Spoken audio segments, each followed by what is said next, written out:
light that much up. Is it just that your computer's there? Yeah, my computer's it's a little light in here. What's up, everybody?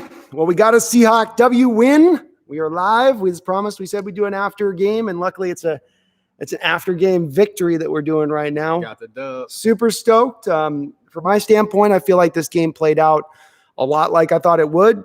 Both the teams are going to be able to move the ball. You knew that. I thought it was going to be a little bit more about field goals to touchdowns as opposed to the Atlanta coach losing his damn mind and then deciding to go for it on fourth down like nearly every time it seemed like in this game. Roulette, every play call. And maybe it was a smart coaching decision to make. It did feel a little bit like Quinn's already a little bit under that pressure. He's got a little bit of fire under the seat of his pants here as far as his situation goes. User Hitstick, what's up? Chopstick, how you doing? Nathaniel Parks, Randall McDaniel, Carl, welcome to all, guys. Victory Sunday. What a way to start out the year, huh? No letdown. We had hoped we'd get a team out there with a really great offense, good to go. We were dynamic offensively like we thought we could be, just be that much better offensively than maybe our detractions defensively, and we were able to do it. Cameron Hughes, how you doing, man? The secondary let some garbage yards. He did. Seattle played a lot more of a safety coverage kind of zone out there. So they were going a lot more safe after they had the two touchdown lead plus. What are your thoughts on this one, man? I liked it, man. Like I said, everybody's hyped about Jamal. I told everybody, like, hey, this guy knows what he's doing. This guy is calling his own numbers on a lot of those plays that you see. They're in the base defense, but he sees what's going on and he's disrupting the offense. So that's what I'm saying. Like, you got guys that know how to play outside the lines of the play call. So it was an excellent defensive game and an offensive game. Russ money with all throws that he had. It was just a perfect game. You couldn't ask for a better first game. Yeah, I think Russell Wilson certainly showed himself to be in midseason form. He actually looked like he had a little more velocity on some of those balls than I've seen recently. Maybe it's just its early season arm and it's feeling nice and fresh and lively. Right. But Russ was on point, absolutely on point. What's up, Sean Wright? Master Ball, how you doing? Dom Reed, let's go. Russ finally did cook, man. They had a 2-to-1 pass to run ratio. I think after the right into the beginning of the third quarter, they were throwing way more than they were passing. So they are looking like they are going to embrace a little bit of, I think what the announcers say, let's Russ at least simmer. Right. Let Russ simmer, not cook even, just at least let him simmer. He was definitely cooking though today. Awesome job by Russ. Oh, it was an awesome performance by the offense for sure. It looked the running game had some trouble getting some holes in there. That was a little bit disconcerting at times where they started out good, and then it just seemed like after the first quarter there wasn't a lot of rushing room out there. But Russ was on. I mean, he was hitting everything right on point. So you can't argue with the performance from Russell. This is an MVP performance. This is why we've been saying all offseason, put more on this guy's plate. He can take it. He can handle it. And you're going to get more from him when you do that rather than just pounding your head up against the wall for the first quarter, for the second quarter, for the first third quarter. Let's play every quarter like the fourth quarter. And we did that today. No doubt we did that today. Devin Marzal, how you doing, Devin? Carl says, we blitzed so much today, and I loved it. Yeah, they were. We asked them to be a lot more different than what we've seen in the past, be more exotic, show some more looks. Early in the game, we were doing 3-down linemen with the guys standing up almost in a 3-4 range, but they were playing it as a 4-3 principle. Very unusual. I've never seen Seattle quite ever do that. But they were certainly bringing those blitzes. And to D-Mac's point about Jamal Adams, when you saw him shooting off that edge, he knows when the blocker's not going to be there on the edge to pick him up. He knows when there's a double team coming down, so he's going to have a free run at the quarterback, and he knows exactly the moment to pull that trigger. He did it a couple times in this game, and it was awesome. His defensive coach is kissing him on the forehead right now, making plays outside of the line of the call, getting the defense off the field on third downs, huge plays, stopping the run and coming up and just making huge plays everywhere on the field. As the analyst said, I mean, all you saw was Jamal Adams and Bobby Wagner flying around making plays everywhere. These guys are the leaders of this defense, and it's everybody feeds off their energy. So as long as Jamal Adams is flying around with his hair on fire, everybody else is going to feed off that energy and bring it every Sunday. Yeah, it was just amazing game today to watch as far as this is the way you want to open your season. We knew the defense was going to have some limitations, but we had hoped the offense with all those targets, especially out the gate, Russell threw to like 5, 6, 7 different guys right out through the first couple of quarters. He was mixing the ball all over the place. They did a great job in the screen game with the running backs, which has been a struggle over recent years. Normally with Russell, and you see this with Kyler Murray, when you run the traditional screen game and the big linemen come up with their hands, they can't get over the top of the linemen. In this game, you saw him a couple times take the back, and then they'd leak him out to the flat, allowing for the lineman not to come in and impose over Russ at that point. He could get the ball out to him. So I liked some of the creativity as far as on offense as well. They ran all their old crosser stuff and everything else, but you saw the bubble screens. You saw the willingness to kind of be. I mean, they even ran some wishbone, old school rest run and wishbone with Chris Carson. I mean, they opened up the playbook. That shocked me a lot that they opened up the playbook as much as they did, and they gave him so many different looks out there. And it was unlike any other Seattle team that I think we've seen so far from Russell and the Seahawks. So I give them all the credit and the kudos for both sides of the ball, just switching things up and making sure that everything that they did, they just caught people by surprise. So I just thought it was a beautiful game plan going in. And like I said, kudos to the coaching staff. Yeah, they're embracing what we've asked them to embrace, folks. We've said this offseason, a lot of us have said, let Russ do more, put more on his plate. They did that in this game. If they hold serve with what they're doing on that, I think the results are going to be awesome. And it worked today. He wasn't under that much duress. He had a coverage sack. He got hit a couple times, but he wasn't beaten all over the place, even throwing as much as they were. He was able to withstand the stuff pretty good and keep himself clean. So a great opening performance here for me on both sides of the ball, especially playing to kind of what we had expected we would see. Maurice Sexton says, overall, they look pretty good, but there's always room for improvement. There is. It's the first game of the year. And don't forget, Maurice, they definitely didn't get any preseason games. So we knew there was going to be a little bit of stuff being rough here. The tackling was maybe going to be a little bit off a bit. Those things were going to show up. So that was kind of to be expected, but there is still room for improving. You're right. But Dangerous looks as good as ever, and Carson looks hungry. Carson did look hungry, man. They didn't give him a lot of carries in this game, but he looked pretty good on those they did. Nathaniel Park says, Russ better not stop cooking. I agree, Nathaniel. He better keep it going. You guys got the results today. No interceptions, 4 touchdowns, efficient, effective, explosive. My 3 E's. That's what Russell does. Randall McDaniel says pass coverage cleared up in the second half. It really did. And I don't even the trash yards that Matt Ryan throws for. Excuse me, we're drinking beers here. Trash yards that he threw for at the end of the game, I'm not counting up against. This is not the same as last year where Matt Schaub was really slicing your defense up in the Falcons that second half, and you were trying to stop them at that point. This was one where by the end you were just kind of, okay, they want to throw these little 5-yard dump routes over the middle, let them have it. But the key moment, the start of the second half, when you needed the clamps to come down, the clamps came down. So the defense came through when they had to come through. It wasn't perfect, but it was good enough, and that's all we're going to need. That's all we can expect this year with the talent we got out there, especially on that defensive line. I like the trade-off. I like the trade-off between what Adams brings to the defense versus what Clowney brought to the defense. It makes it way more like Clowney to me was one-dimensional, a one-trick pony. Adams gives the defense a lot more from every aspect, from the coverage to also just getting into that backfield, getting guys, down to the ground and getting off the field on third down. That's huge for a defense to be able to just rally and get off on third down. And it's deflating for a defense when teams are just continually converting third downs, short third downs, long third downs, and they can't get off the field because these teams, they get gassed after so long. They're running very quick NASCAR packages and stuff like that. So to be able to get off the field, get a breather, get some water, get some Gatorade, and get. This is what it comes down with, Jamal, where people go, well, he's only got 1 interception. You go in that game and go, oh, he didn't have any interception this game, but you watch him playing this game from start to finish, and you go, he had an impact from the beginning of this game to the end of this game. He was hitting people. He was good in zone coverage. He was jumping routes when he needed to, and he was coming up in the running game to help out as well. This is what you get, a multifaceted player with this guy. It's so hard to put him in the box and just call him a box safety, no pun intended, but you can't put this guy into that kind of box. He's so much more than that. We're gonna get some. So let's get some thoughts from you on Dunbar today, our cornerback expert in the house here. What do you think about Mr. Dunbar? Because Sean Wright says I feel like Dunbar was a step behind covering Julio and Ridley all night. Probably fatigue. For sure, he's got to work back into football shape. But one thing that I did, I watched body language. His body language said that he was in tune and he was in the game, at least from a mental standpoint. He might not be there physically. He might not have all the tools yet under his belt to be effective in this defense. He had one drop that was, right, he should have made that play. I mean, but like I said, it's just getting the rust off the wheels, and he'll get better as time goes.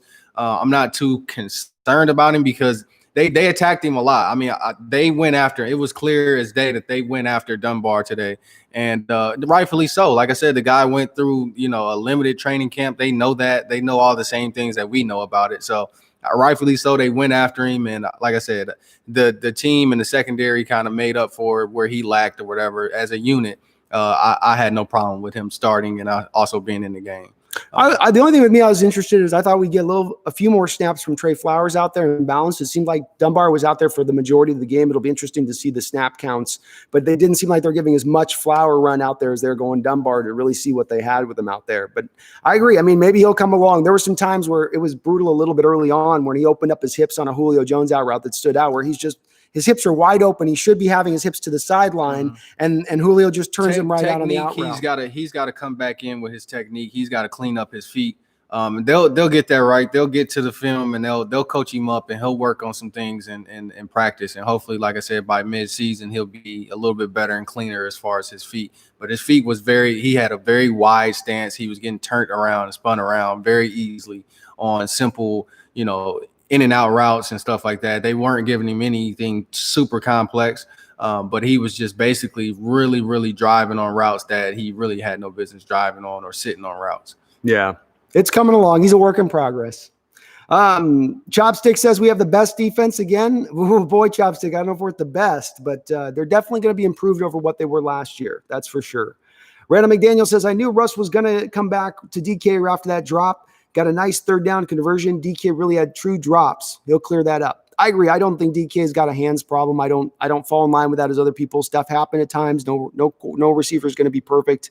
And on that throw with Russ, I think Russ did throw a perfect ball there, but you also got to see that extra gear that DK has, where when Russ first threw it, I was like, man, that might be an overthrow. Mm-hmm. But then DK with his speed makes it look like a perfectly thrown pass, almost to where it comes right in. They complemented each other. Russ kind of threw it out there and DK ran underneath it. So it was just a beautiful play from both guys. Like I said, Russ threw him open, and he did a good job of getting open with his route, not avoiding the jam off the line. A lot of people, kind of overlook that. But in the second year, I mean, the guy, he's getting a lot better with route running. He's a little bit more savvier than he was last year. He didn't get caught up on that jam and that whole battle at the line. He got off clean, and he uses his God-given speed to get underneath that ball. So let's talk about that. So if you guys noticed on that deep route with DK, what he utilized, and this is sort of a famous route from last year, because of course Richard Sherman went through all last year and he had the number one Pro Football Focus rated grade, considered the top corner in football as far as a coverage guy last year. But then he got into the playoffs against Devontae Adams in the playoffs in the conference championship, and Devontae beat him on a deep route, but he did it in an unorthodox way by beating him on the inside release. So rather than going to the outside release on the sideline, going inside, so you clear away the defender. The defender's trying to press you towards the sideline and force you to that sideline.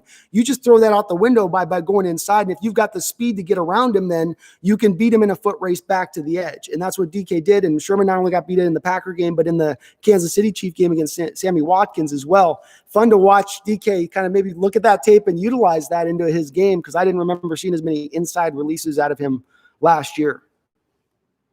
Nathaniel Park says, I'm still pissed Leno Hill was playing regular snaps. Well, he was listening to me cursing Leno, like, why is this guy in the game? Is somebody injured? Is Diggs injured? Is there somebody like they love themselves some Leno Hill like they love themselves some Tedrick Thompson? Hey, and they're going to find a way to. Like I said, he might not be the most gifted player out there, but the guy plays hard. He plays to the end of the whistle. To me, that's all you can ask for. And look, to as much as I don't like having him out there, I got to give the guy props. He made a couple of plays out there today. He made a couple of solid tackles after the catch to hold from the third down stops, I believe. Looked like he got beat up a little bit, but they've got a role for him, it seems like, whether we like it or not. Yeah, I use your fires to know where I'm at. Fourth down defense was awesome, Dom Reed. The fourth down, odd to watch Dan Quinn go for it so often on fourth down, but great to see our defense step up almost each and every time, it seemed like, to the task. It's kind of a problem, too, when you start getting into the early fourth downs and going for it, you get caught into this, like, I got to go for it now every fourth down, rather than really thinking through as a coach what the smart move is to make in the situation. Felt like they panicked a little bit. Yeah, Nathaniel, to your point, I think they panicked a little bit on that. Maurice says no preseason effect. No preseason definitely had an effect. It definitely had an effect, Maurice. It's undoubted, dude. You saw it out there as far as especially the tackling. Cameron Hughes says Leno should not have been playing. I'm with you guys. I just try not to be too negative on Leno. And look, he did make a couple plays, so I'll give him that. But I'm with you. It was rough. Cameron also mentions Marquise was balling. Yeah, Marquise played really well out of the slot, I thought, today. And I mentioned to you guys, when this guy gets on the field, he's another thumper. And you saw it having Jamal Adams out there when he hit the Justin Gage kid, and they started getting all worried about him. Adams and Blair, I think they might be a dynamic duo, because I never thought it would be that way. But like I said, he said it best. He said Blair and Adams are just like going to be the thumpers in that secondary. That's going to be the enforcers. And I really saw it. They were just like every hit that they had, they were just high-fiving and smacking each other's helmet after every hit and every play that they were making. They were just feeding off each other's energy, and it was perfect. They just have that natural ability, and if you played football, you knew these guys that are out there. There's certain guys on the field, doesn't matter, they're fast, slow, but they have an ability to lay a lick. And it's just they have that innate sense to know how to get their body just right to put the lick down to just allow maximum damage basically to the defender. And then you got playing underneath their shoulder pads and just playing solid football. These guys are just, like I said, they're aggressive. They want to hit. It's certain guys that just want to hit, and these are definitely two guys that are willing to lay out and just hit people. Yeah, you don't have to tell them like go be physical. That's in their DNA. Exactly. It's in their. You're telling them to pull up in practice. Yeah, exactly. No, don't hit today. Marquise. Chopstick says, I'm so confident in our team this season. I've got a lot of confidence right now too, my man. I mean, I feel really good. The hope for me is we could build a super offense to overcome a maybe middling defense. Mm-hmm. That's the prerequisite of what you put out here today. And let's face it, folks, when we look at what Pete Carroll wants to do from a blueprint win week in and week out, here's how he wants to do it. Again, I'm going to be defense first. I'm going to stop that run. I'm going to turn them into a one-dimensional attack. Don't care if they throw for 500 yards. They aren't running for us. They aren't running against us. We're going to keep them to field goals. We're going to score touchdowns, and we're not turning the ball over. Just what we did today. That's just what we did right down the line of the blueprint. Every single part checked, marked off the box. So a very good team win from that standpoint because it also fit to how they want to win, the way they go about wanting to win. I'm so confident our team is in. How about that sluggo route to DK? Yeah, it was that inside release, and you're right, it's kind of a sluggo route, but it's that inside release where the cornerback is expecting the receiver to go to the sideline, and you can tell me if I'm off on this. So he's trying to already get the leverage game played to where he's just going to be pushing him into that, trying to get him out of bounds almost as he's doing his press. You go to that inside, though, and he's not in a leverage point to get his hands on you at that point. So he's going to get that free release inside, but then it's just about the speed at that point to catch back up. And DK, like I said, in the second year, I'm liking what I'm seeing out of him. He hitting with that post corner route, and that was AJ Terrell just biting it as a rookie. He just wants to come out there and make a play. And that's the sluggo. Yeah. And so basically what he did is he hitting with just a head fake, a hesitation, like he was going to go for a post, and hitting with the 7 route on the back end. And I'm just like, that's just a guy going from year 1 to year 2, and then, like I said, taking advantage of a rookie cornerback that's eager to make a play on the ball. So in his first game, right, in his first game. So like that's a veteran move at that point for DK. So kudos for him. It's going to work though, because teams are going to fight. They're going to bite on his first. When DK runs a route and he goes to his first move on it, they're going to bite because of that speed and that size and that length.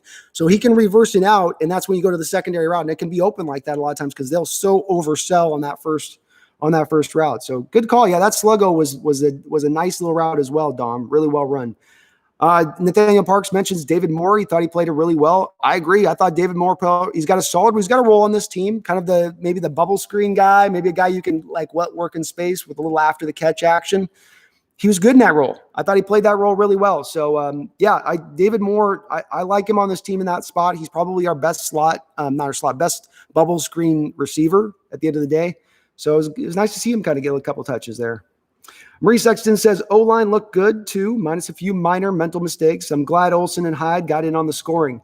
Yeah, the O-line looked good enough today. That's going to how we need them to be this year, is be just good enough. You ran the ball relatively well. You were able to pass protect well. Russ had a coverage stack. There's a couple times he got hit, but he wasn't being hit on every play. He was dropping back there, and sometimes he was holding on the ball long, which Russ is like to do. I have to give the O-line credit today. They came out really, really lackadaisical in the beginning, but they eventually got settled into the game, and they started doing a lot better, as you noticed as the game went on. So I give the O-line a little bit of credit today. I know I was hard on them yesterday, but they picked up their energy and they did what they could, as the game went on. They kind of settled in and just said, hey, let me just get this guy and block him and hold on as long as I can to give Russ a chance.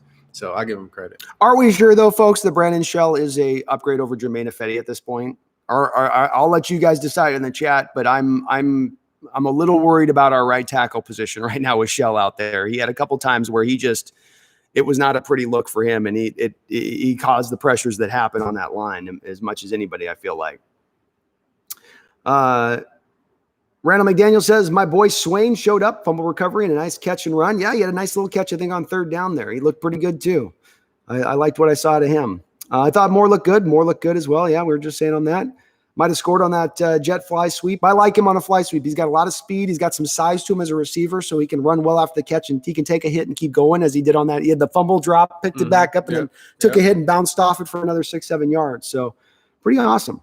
Tobias, how you doing, Tobias? What's up, my guy? Happy win. Blair plus Adams is balling. That's right. It is balling, man. Randall, thank you so much for the donation, man. You're always good with it. Appreciate it, Randall. Randall's always strong with the dono game, man. Always strong. Appreciate you, man.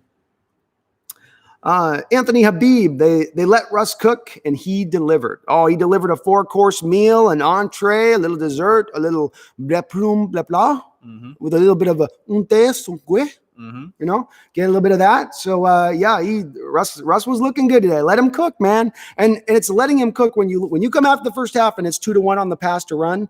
I don't know if we would have saw that on any game last season, a 2-1 ratio coming out of the first half in a football game. So it does show maybe this coaching staff starting to let the hard-headed stuff ways go the way of the dodo, you know? Be great to see. Tobias Larson says, last minute, Alton Robinson on the inactives. That was a bummer.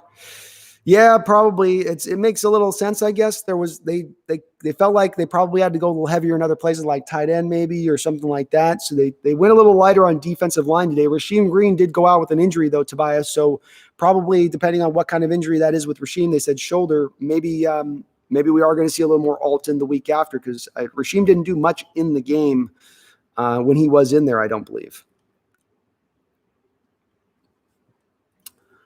Chopstick says, do you think we'll ever have games at Quest Field again? Yeah, we'll have field. There's going to be 8 games this year, Chopstick. They're going to play at CenturyLink this year. So there won't be any fans, but they'll play. Right. Which will be weird as hell in that stadium, not seeing any fans. Randall McDaniel says Dunbar looked better in the second half. Shaq Griffin didn't look great. Yeah, I mean, I thought Shaq looked all right to me. And Shaq's a guy to me. This is one of the reasons I don't want to pay Shaq, is I feel like he is what he is. He is what he is, folks. And this is, I got in this great debate with Softy this week and on Twitter about this, about having to pay him now versus waiting a year. To me, you wait a year to know what you got in Griffin. You don't pay him now 1 year, $10 million for 1 interception a year. You make sure you actually have the solid Pro Bowl level guy before paying him the $10 to $15 million contract he's going to want. You can do better than Shaq. I'm just being honest. Like Shaq is undersized. He's a little guy. I was in a club in Bellevue and I ran up on the twins, and like they're little guys. Like they're not like super big guys at all. And like they like short, and I don't know. So Shaq to me is just kind of undersized. You saw it with Julio just kind of manhandling the whole game. Like he's trying the best he can. He's coming with the thump, and it's just like not even halfway effective. Like, so yeah, I think they can do better in the draft, and they can let Shaq walk. I think they'll probably let the twins go, both of the twins go. So I don't know. And well, this is a deeper discussion for us to get into about the cornerback position and how it fits with this scheme, and whether or not you've got to put money on the cornerback in this scheme, and whether that's the appropriate use of resources. But that's another talk for another day. Shaq at least looked solid throughout, but he to me looked like what he normally looks like when he's at his top end level. He also had a couple breakaway at a couple spots. So Tobias says, why was Leno Hill so deep on that pass to Julio and not Diggs? I don't understand.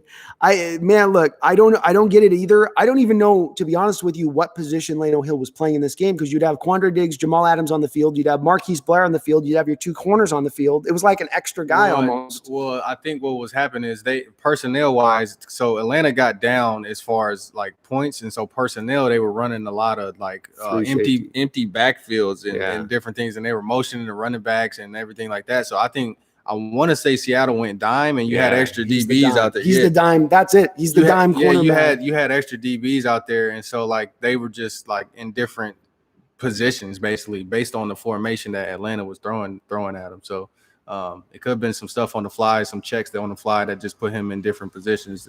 But yeah. And they may have gone with Tobias. They may have gone with him rather than Ugo Amadi, because Ugo's 5'9", and Atlanta's got so many of those tight ends that are 6'4", 6'5" that they run with that empty, where you're getting 2 of those guys on each side that you have to deal with, and Julio. So maybe they just wanted a little bit more size in the secondary this week to attack. And guys, you got to understand that when the DBs, this is why I'm saying Jamal Adams is so crucial to the DBs, because he gets everybody lined up. So like when you have 5 wideouts, you got an empty backfield. These DBs, if you can imagine, they work on a line. And so when a wide receiver goes in motion, it's like a line across the defense. So if one wide receiver goes from left to right, then that DB is going from down position, checking the slot, to going back to the safety, and they all work on this line and this shift. So they were, and rather versus, back in the day, you'll see if a wide receiver go in motion, you'll see the cornerback run with him. You don't see that no more in the NFL because they all work on a chain. So basically, if a wide receiver goes over, cornerback goes up, safety comes down, and they work. It's better like that. And that's why it was one play where Atlanta was catching a lot of us, like the DBs, with these pick plays, because that's what the wide receivers want to do. When they get you in that motion, you're more susceptible to that pick. And so a lot of times when you got to be stacked on different levels, the cornerback has got to be a little bit deeper than that press safety that's in the middle, so you don't get that transition with those routes. And a lot of times, it's hard to just escape it. Like one time, Adams was high and he was coming down to get the flat, and then you saw him run into his other DB. It's like sometimes you can't avoid it, but like less motion in that secondary, the better to not get picked off. Yeah, especially with San Francisco 49ers too, because they're going to utilize that stuff and they're so motion-based. Oh, for sure. So that's a great point. You got to be very careful with that stuff. But they ran those pick plays today. Atlanta, it was City. Julio I thought I was Pitt. Watching basketball. I thought I was watching they had the one Hawks. play. I thought I was watching the Atlanta Hawks setting screens and stuff. Rolling, moving screens. They had one where they said that was a long they had yard. One where Hayden Hurst just literally just went and pushed the guy and just like blatantly, like, I'm like, wow. And then Jamal Adams goes and hit the wide receiver, and he ducks his head and they go helmet to helmet, and then they picked the flag up. At first they was gonna call the pick play, but then they saw Jamal Adams hit him in the head, so they picked up the flag and just called it bygones be bygones. Hey, you had one penalty, so both penalties on both sides, so it's a wash. Which, by the way, I think even on that helmet-to-helmet hit, that's the receiver dropping his head down, and the officials got to be aware. If that guy is going from here down to here all of a sudden in a split second, and then the helmet's hit, that's on the receiver at that point. That's not the defender initiating contact. That's the receiver initiating contact by dropping his head. Our dumb comms lost yet again. Who's the dumb comms? The Falcons. Oh. Falcons. Sorry, man. Zang, it took me a second, Zang. Yeah, they did. We got him again, man. We got their number maybe a little bit now. Jovan Ligden Prez was impressive. Posick was very good. I think Russ was great. 1-0. Patriots are next. Mm-hmm. I've well said, man. I thought Posick was pretty solid there today. I think with the center, it's always, you just don't want to see him like Joey Hunt last year. You just don't want to see him bent over backwards in half on a given play, and then Russell killed. And he gave you none of those kind of plays. I didn't see him whiff at any point. Looked like he was solid on the calls. We didn't have blitzes get overrun that weren't, the protection wasn't in place. Not that the Falcons blitz much today. Right. He'll also add a pressure, I believe, says Y2K. Okay. That'd be cool if he had a little bit of a pressure. Robert Rowett, what an awesome game. I think Greg Olsen was a great addition and a security blanket for Russ. Yeah, and just I agree with you 100% on that, Robert. And they didn't utilize him much throughout the game towards kind of the end, but it was there was a moment of levity in the game when Greg ran that route for the end zone, caught the score, and both me and D at the moment were going, damn, Russ really put that up on him. I mean, there was some smoke coming off that ball, and it went right into his helmet. And then they did a close-up of Olsen coming off the field, and he goes, Olsen looked at Disley and was like, bro, as soon as I got out my route and transitioned out my route, bro, I had to throw my hands up and catch a ball, bro. Like, it was crazy. He ain't never seen that from Cam Newton. Trust me, ever. No, not when it's right in his hands, because he turns and looks. It's not like what he's used to with Cam is I got to reach it up here, over here, around here. He's got to make a fantastic, spectacular catch with Cam Newton, and this ball was right in his mouth, like literally. Literally. As soon as he came out of his break, he's just like, oh shoot. Really? That's how you going, Russ? Like, okay. All right. I'm a Seahawk. Zhang says our fans are underrating other teams are beyond disgusting. They got to realize coaches and front offices are smarter than us for other teams.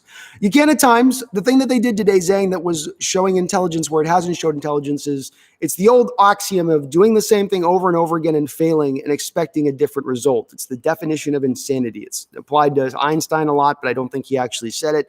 But it's the truth, and what we've seen over the last few years is the definition of insanity. We've tried the same thing kind of over and over and over, and it's not certainly worked. We're not going to let Russ cook. We're going to be just what we are defensively and try to just come at you, and it hasn't. You've got to be a little more creative than that in this day and age. They were that today. They went far outside the realms of, in my opinion, what they've done previously on both the offensive and defensive side of the ball and some of their creativity. And I think that's going to go a long way to getting them a little more effective, Goo. Y2K, I thought our O-line did okay, at least compared to last year. Yep, they were functional and they're fine. They didn't get Russ killed. It wasn't a sieve. It wasn't just every play coming down. When there was pressure, it was like the opening play of the game against Tariq McKinley. It's a fake handoff. He doesn't bite on the handoff. He gets the sack. That's not on the court. That's not on the offensive line. That's not on anything else. In the second half, it was more so on Russ holding the ball too long versus like literally they're not incapable of blocking basically like they were in the first quarter. They did fine. They were solid today. Roxanne, hey Roxanne, how you doing? Go Hawks.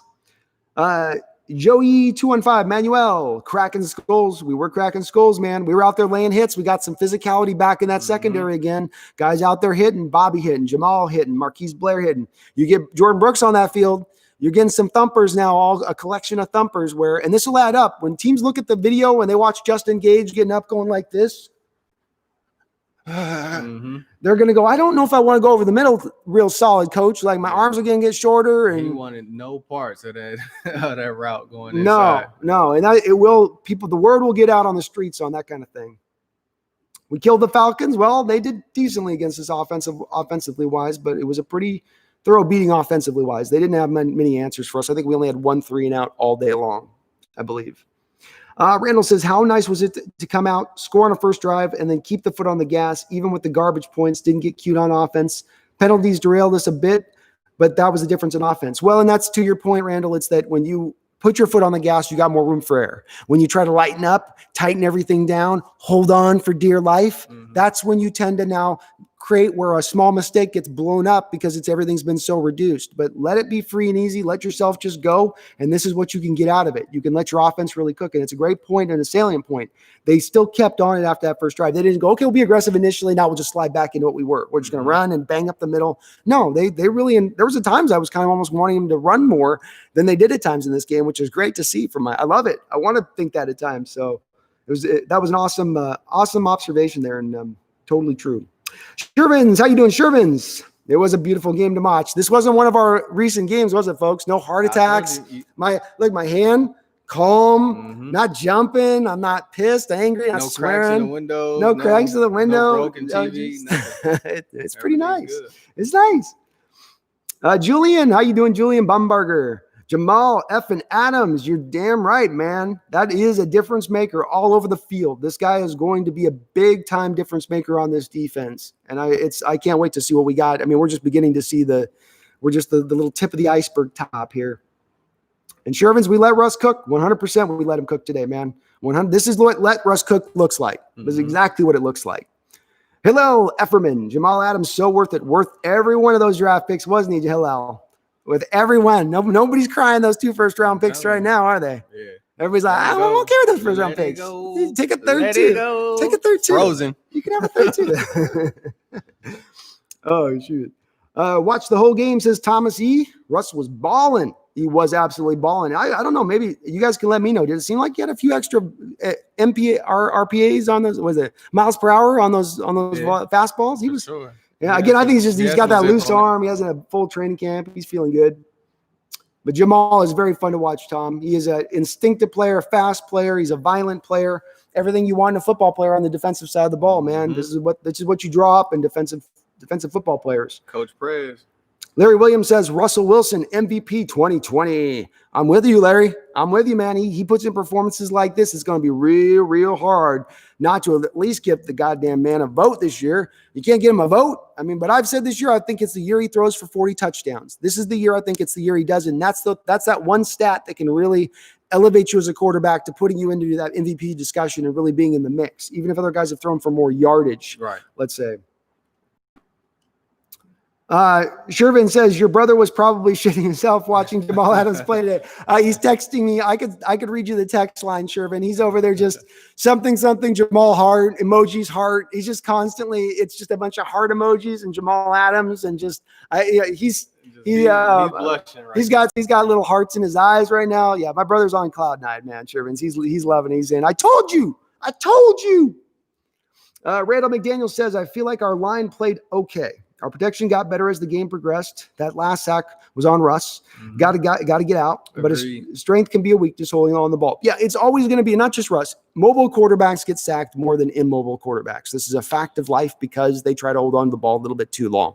You're always going to get a few extra sacks from Russ because of that. You can take those. You handle it because within those, you also get the extra plays that he extends and throws it deep down the field. The play you can't have is the quick pressures. The guy's getting blown up off the ball and landing on their ass, and then it's right in Russell's sink. No, that can't happen. Right. And that blind side and all those crazy hits. Yeah, exactly. That's the stuff where it's like that's the unacceptable aspect of it. But that wasn't there today. So I felt like the same way, Randall. They got better as they went along. I'm a little worried about Brandon Shell. But they were good nonetheless in that respect. Zoe says, man, I love Jamal. You do, don't you, Zoe? It's like, you don't need to look at the stat column with this guy. It says one of those guys, I don't need his stats. Don't show me the damn stats. Let me watch the game film on this and I'll tell you what he is and if he's any good. And if you watch that tape today, I mean, he put the stats, he put the tackles up, he put the few tackles for losses, got himself his sack, et cetera, et cetera. But at the end of the day, he's just all over the football field making plays. Don't be surprised if they lock this guy up early. They might just give him his deal right now. They like, might. Seriously, Hey, that's just gonna be my call. That's my call. Just let me know if I'm right or wrong on this. They're gonna secure Jamal Adams up pretty quick here. I'm telling you. Keep playing like that. Like ASAP says David Moore, Debo Samuel 2.0. You buying that? I mean, could be if they keep working him in the offense and getting him good looks. Could be. He is a fast, big guy that's hard to bring down the open field. He is. He's a little bit, I mean, DK's a little bit like that too, but he's got a little maybe more wiggle than DK does. But I think David Moore's got a role here on this team. And boy, Russell was throwing those bubble screens really well today. I know it's a simple throw for a lot of people. It's one of those throws a quarterback throws it well or he doesn't. And there's some quarterbacks that aren't good at it. Russell's predominantly not been a great bubble screen thrower throughout his career. Shoot, let's give credit to Carson, Chris Carson. He was catching some one hand, like what? Like Chris Carson with the hands, soft questionable hands Carson, and we had it. Hey, he had it today, huh? I agree. We gotta give props to Carson on those catches. It was solid to see him coming out of the backfield. They used him 5-6 catches in this game. Arizos, Benson Mayowa played pretty well. He showed a lot of high effort. He got the sack. So was it 2 sacks today? Well, 2 total sacks, I think, is what we pulled out. I mean, I'll say this. The one thing I'll say about the defensive line, we got a couple sacks, but it was not consistent pressure today. Matt Ryan did have a lot of time to sit back and throw, and not just sit back and throw and dink and dunk. He was hitting some 15-yard posts down the field where just nobody was even getting a whiff on him. Right. But it is what it is. We know the pass rush is going to be a little weak. We may reinforce it with the Clay Matthews after a week 1 or somebody else. There may be some reinforcements coming through a trade. Whenever Atlanta gave us a chance to blitz, we did and put pressure on the quarterback. And we blitzed from all different types of schemes in different ways. But if it's like, if they're spreading us out and it's just, they just going to go with the 4 down linemen and just go with that, and they're not going to generate any pressure or any sacks. But anytime that they came in a bunch formation or didn't have that many wide receivers on the field, we attacked Matt Ryan pretty good. So that was the only time that we really got pressure on him, was when they had, more guys in the backfield than versus having like an empty backfield. So, hey, I'll take it. It's a great point in that when you go spread and you got empty backfield spread, you can't just bring the house at that point because you're going to leave somebody out there wide open. And Matt Ryan's smart enough to realize who that guy's going to be. Right. And he was, hard counts and all that stuff. He knows exactly who's coming. It was a couple of times where he kind of got a couple guys to go off sides just to get guys to like establish if they're coming or blitzing or if they're in man. So he's a veteran quarterback. He's seen it all. Trust me, like he knows who's going to come and blitz and who's not. So, they played it really, really good from a defensive standpoint, I thought. Yeah, they did good. Well, about what we thought we'd be at on that. So, Y2K, did Shell have any penalties? No penalties. So he is an upgrade over Ifedi in that respect. Y2K, I guess it's just, you're getting the same player, just minus the penalties, maybe. Right. Which it says a lateral. That's as marginal upgrade as you get. That's marginal with a capital M. Oh man. V Splash, how did you feel about DK Metcalf? I feel great about DK. The drop doesn't bother me.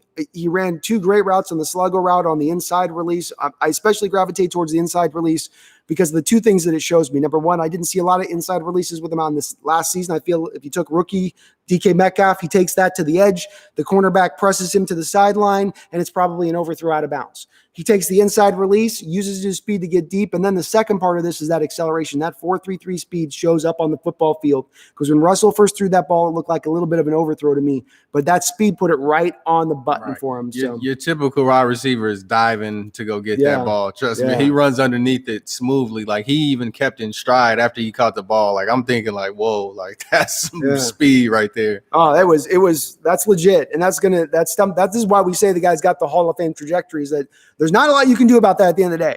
He gets an inside release and you're in a foot race and there's no safety deep. What are you going to do? You ain't running 4.33. And even if you are, you still got to deal with the guy who's 6'4" with long ass arms who can jump through the roof. What are you going to do? What are you going to do? Jose Rodriguez loves himself some DK Metcalf and Jamal Adams. They were awesome today, weren't they, man? They were awesome. Oh, we got my brother in the chat. My brother's coming in the chat to talk some Jamal Adams here in a second. Get down to it. LJ Collier was solid. Yep, he got that first pressure. Almost got himself his first sack. They tried to get him on the ground. It wasn't exactly he beat his man because they tried to clip him onto the ground and he just didn't get it. The guy didn't do a good cut block really, but it was all give him props. He was active. I like how aggressive and effective we were on getting pressure the first 2/3 of the game. Relatively so, right, 2K? I felt like there was times where it was, look, the guy doesn't throw for 500 yards if you're getting pressure consistently throughout the game. Reason the Matt threw for that amount of yardage and was able to get down the field, not just dink and dunk, but push the ball down the field, is because you weren't getting pressure. Those long developing routes had the time they needed to develop. So it was here and there. It was good when they hit, but it just wasn't always quite there. Cordell Carter says if this continues 13-3, certainly is possible, man. You've got a weaker schedule this year than you had last year. If you can stay healthier than you were last year. The two things I point to on this team that we always got to consider with it is that, number one, you played the toughest league schedule last year in the NFL.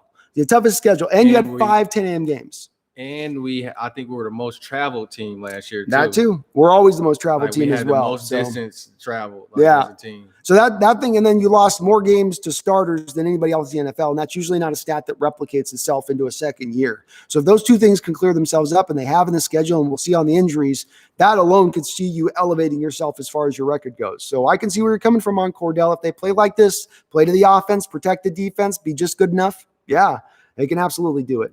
Space, how you doing? What's up, man? Welcome on in the chat. Randall McDaniel says, I may have to retract my earlier hate on David Moore. Yeah, don't hate on him yet, especially if you can find a role, Randall. It's that bubble screen roll, the fly sweep roll, the occasional just get him the ball out in space and let him work roll kind of receiver. Right. There's a spot for that on this team. It's to the offensive coordinator to get these guys, the plays that they need to in order to take advantage of the skill. Put them in the right positions. You got the right player. It's just like I said, they have to use them the right way. Yeah. Yahomie Doe. I love your name. Yahomie Doe. Yahomie Doe? Yahomie Doe? Yahomie Doe? What was your overall takeaways? Overall takeaways is that this is the blueprint for how we want to win a football game with Pete Carroll. It's been that way going back 10 years. You let Russ cook in this game. For all the people that want to hate on saying, well, don't let Russ cook. You let Russ cook crowd. You guys don't know football. You don't know what you're talking about. You don't know why we've been successful. You don't know why. Oh, really? How'd it look today? Folks? You not let Chris cook crowd, those folks. How did it look? Because it looked pretty damn good to me. So those are my main two takeaways. You stuck to blueprint and you leaned to Russell rather than just hammering the ball in the first and second and third quarter and then finally letting him throw in the fourth quarter. And I thought that was a big difference in this game. I like it. Like I said, I think that for the first game, you couldn't ask for a better game from an execution standpoint. It wasn't sloppy. It wasn't a lot of penalties. It wasn't a lot of turnovers. So I like it for a first game to build off of. It's a really good game to build and watch some film and get better. Yep. 100%, man. So it's nothing but positive right now, Yahomie Doe. Jermaine Noels. Quarters need to step it up next week. Well, we got to the interesting we'll see is if they give Dunbar as many snaps next week or if they try to go a little bit more to Flowers, switch it up a little bit. Dunbar got a lot more snaps this week. If we see the snap counts, I bet Flowers was out there maybe 20 snaps and Dunbar was out there probably 50 snaps, 50 snaps. But you're right. It would be nice for them to, if we get a little bit better play out of the corners a little bit. I thought Shaq did all right today. There was a couple times Shaq is what he is. So I know what happened. Shaq, it is what it is. You get what you like. He's going to be who you're seeing for 2 years out of Shaq. He has no upside. His floor is just right there. He's got no really ceiling on him. He's who he is. Like, yeah. You grab me a beer.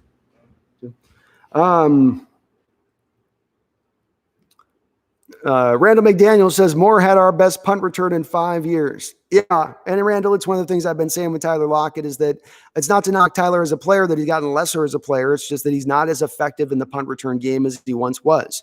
And so putting that risk of him out there with his health and knowing they got injured last year in the San Francisco game on punt returns, if you've got to get a better guy back there or even a guy that's on the same level of what Tyler's going to give you back there, then go to that guy. Go to him.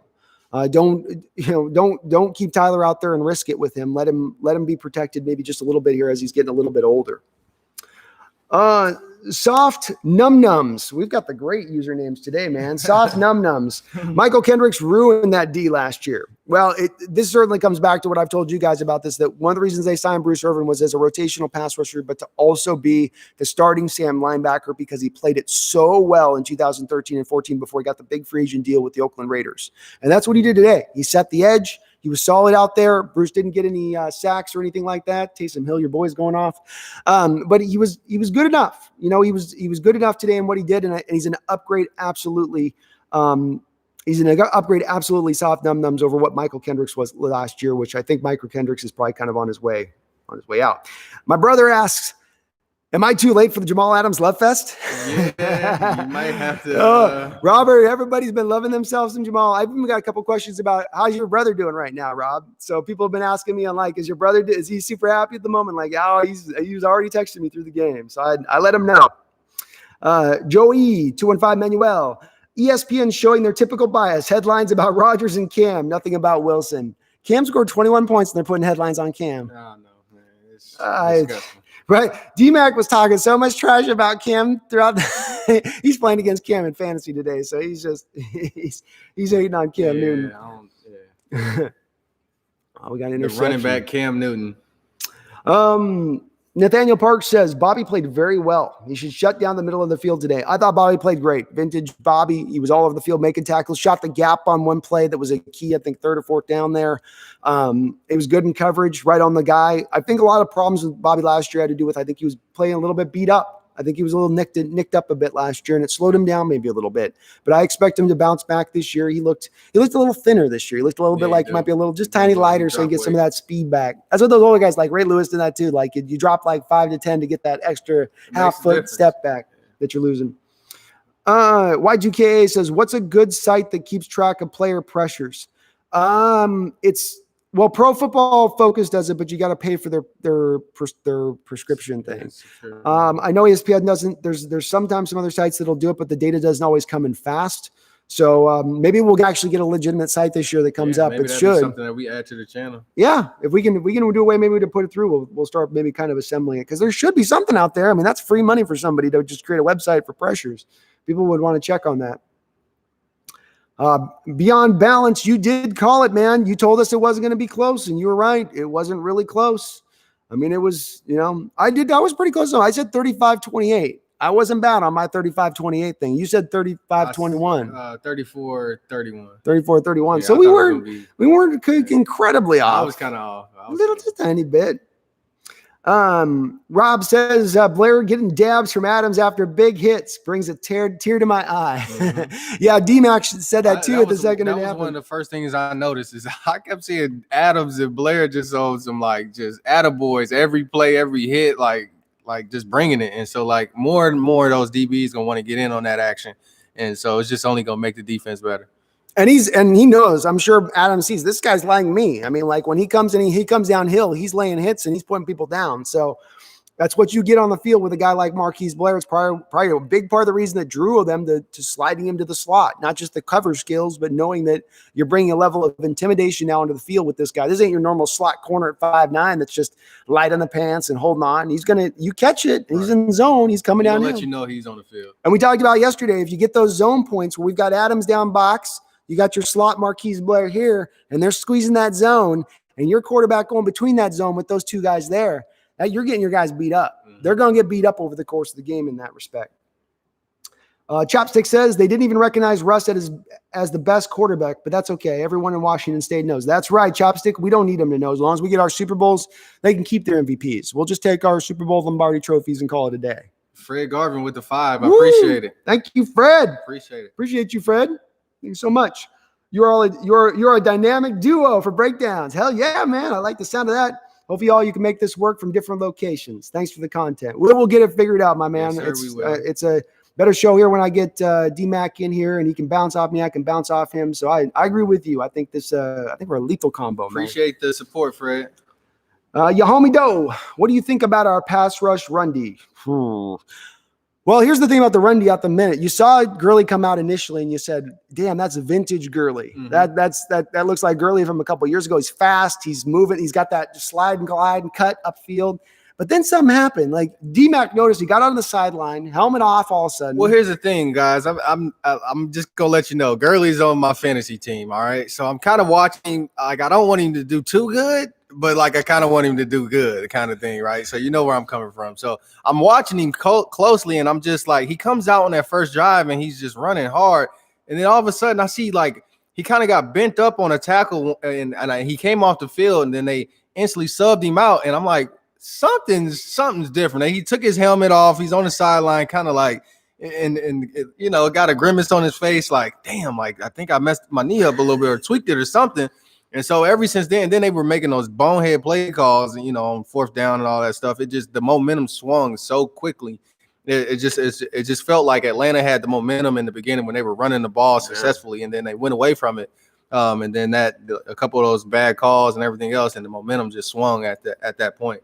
It reminded me a little of last year where teams would be really effective against us with the 4.9 yard per carry average last year. But then inexplicably, like in the Browns game with Nick Chubb last year, they would just go away from it. Yeah, they get cute. They get so in love with throwing the ball. And look, maybe Ryan's throwing for almost 500 yards in this game. They're feeling like, why run if we're going to do this? But it does fall into Seattle's trap at that point. You're falling into what they want you to do, which is to become one-dimensional.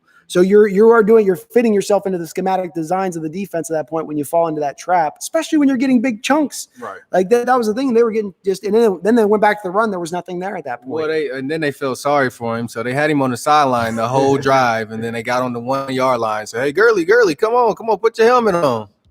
So, Burrow rushing. Joe Burrow just running a rock in. Running touchdown. Biggest thing I noticed about defensive players actually arrived to the ball. The lack of physicality and strong pursuit that we saw from the defense last year was nowhere to be seen. Yeah, it was physical. He's saying it is physical, and you're right. And that's when you add guys like Jamal Adams instead of Tedrick Thompson or Bradley McDougall, who's a fine player, but he's not an intimidator out there. And then when you go from slot corner, trotting out a Michael Kendricks, Ugo Amadi type to go into a Marquise Blair, you've just put two guys on the field. These are guys. When I say these guys are hitters, there's not a lot of hitters in the NFL anymore. Right. There's very, very few. And on most defenses, I think you'd be hard to find two on most defenses. You get one if you're lucky. Right. If you're lucky. So to put two of those guys on the defense and say nothing, in fact, you eventually get Jordan Brooks on the field because that's part of his game as well. That's a big part of his game. Now you're just blasting people all over the field, and that's. It's contagious, guys. When you see guys running around, you say, that looks fun. Like, hey, I want to get in. Like, I want to get in with a good tackle and thump around and fly around. Like, that looks really, really fun. So it's just contagious, guys. When you see guys flying around, you want to just get with them and get on the same page. It's momentum. That momentum is football is all momentum in a lot of different respects. And that's one aspect of that momentum. That momentum of hits and physicality. Everybody, you're right. It's the feeding off of it. Randall McDaniel says Bobby looked fast and was running free. He shot the gap on that running play. Yeah, that was probably his best play of the game, the shooting the gap play, but he was solid, laid a few licks out there. Like Schlereth was saying on the telecast, both him and Adams were the two guys just every single play flying all over the field. Plays. Yeah, interchangeable. AB, Shaquille Griffin was a little off today. Hopefully he can lock it up next week. Please, Shaq. Yeah, he wasn't awful today. I mean, I think Dunbar had a little bit of more of a struggle over there necessarily than he did. But, he wasn't great. He just did he was, I think that people are looking right now, they know he's about to get paid. So they're probably holding him to that. Are you a Pro Bowl or not? It's a magnifying glass on Shaquille right now. It's probably a little bit of pressure on him to prove his worth and things like that. But I mean, like I said, Adams had his back. And it goes to what I saw an interview with Shaq saying, like how great Adams is for him and just having, that security blanket and things like that. And I think Adams will cover some of his holes and actually get Shaq a contract, really. Because, I mean, what happened, I saw a lot of times where Shaq was trying to come down with the thump. And, he's trying to bring as much as he's got, trying to play hard. And then you got Adams kind of cleaning it up and getting the actual tackle and getting the guy down. So, like, Adams is going to not only be good for himself and work for his contract, but he's going to make other players look good and probably secure Shaq's contract as well. So it works that way. So, I mean, Shaq, kudos to him. Like I said, he's playing hard. He's in the right places. He's just, like I say, he's limited. He's a smaller guy. He doesn't have much thump. But he's trying. He's trying his best. He's playing hard, trying his best. It's funny too because he's as a guy, he doesn't get a lot of interception, but he's very good at, like, you make the catch and he'll pull the ball out, and then another guy intercepts it off of a tip pass. Yeah. And just like with the tackling on Jamal comes and lays the leg. He just comes to make sure the guy doesn't get any forward momentum. Exactly. Like, he'll just finish it off for him. He's a good one. Like you say, a 1-2 punch. He's the one every time, and then that second guy gets the the fruits of the labor. You know what I mean? So. But I'm sure he'll bounce back, AB. Shaq will be solid this year.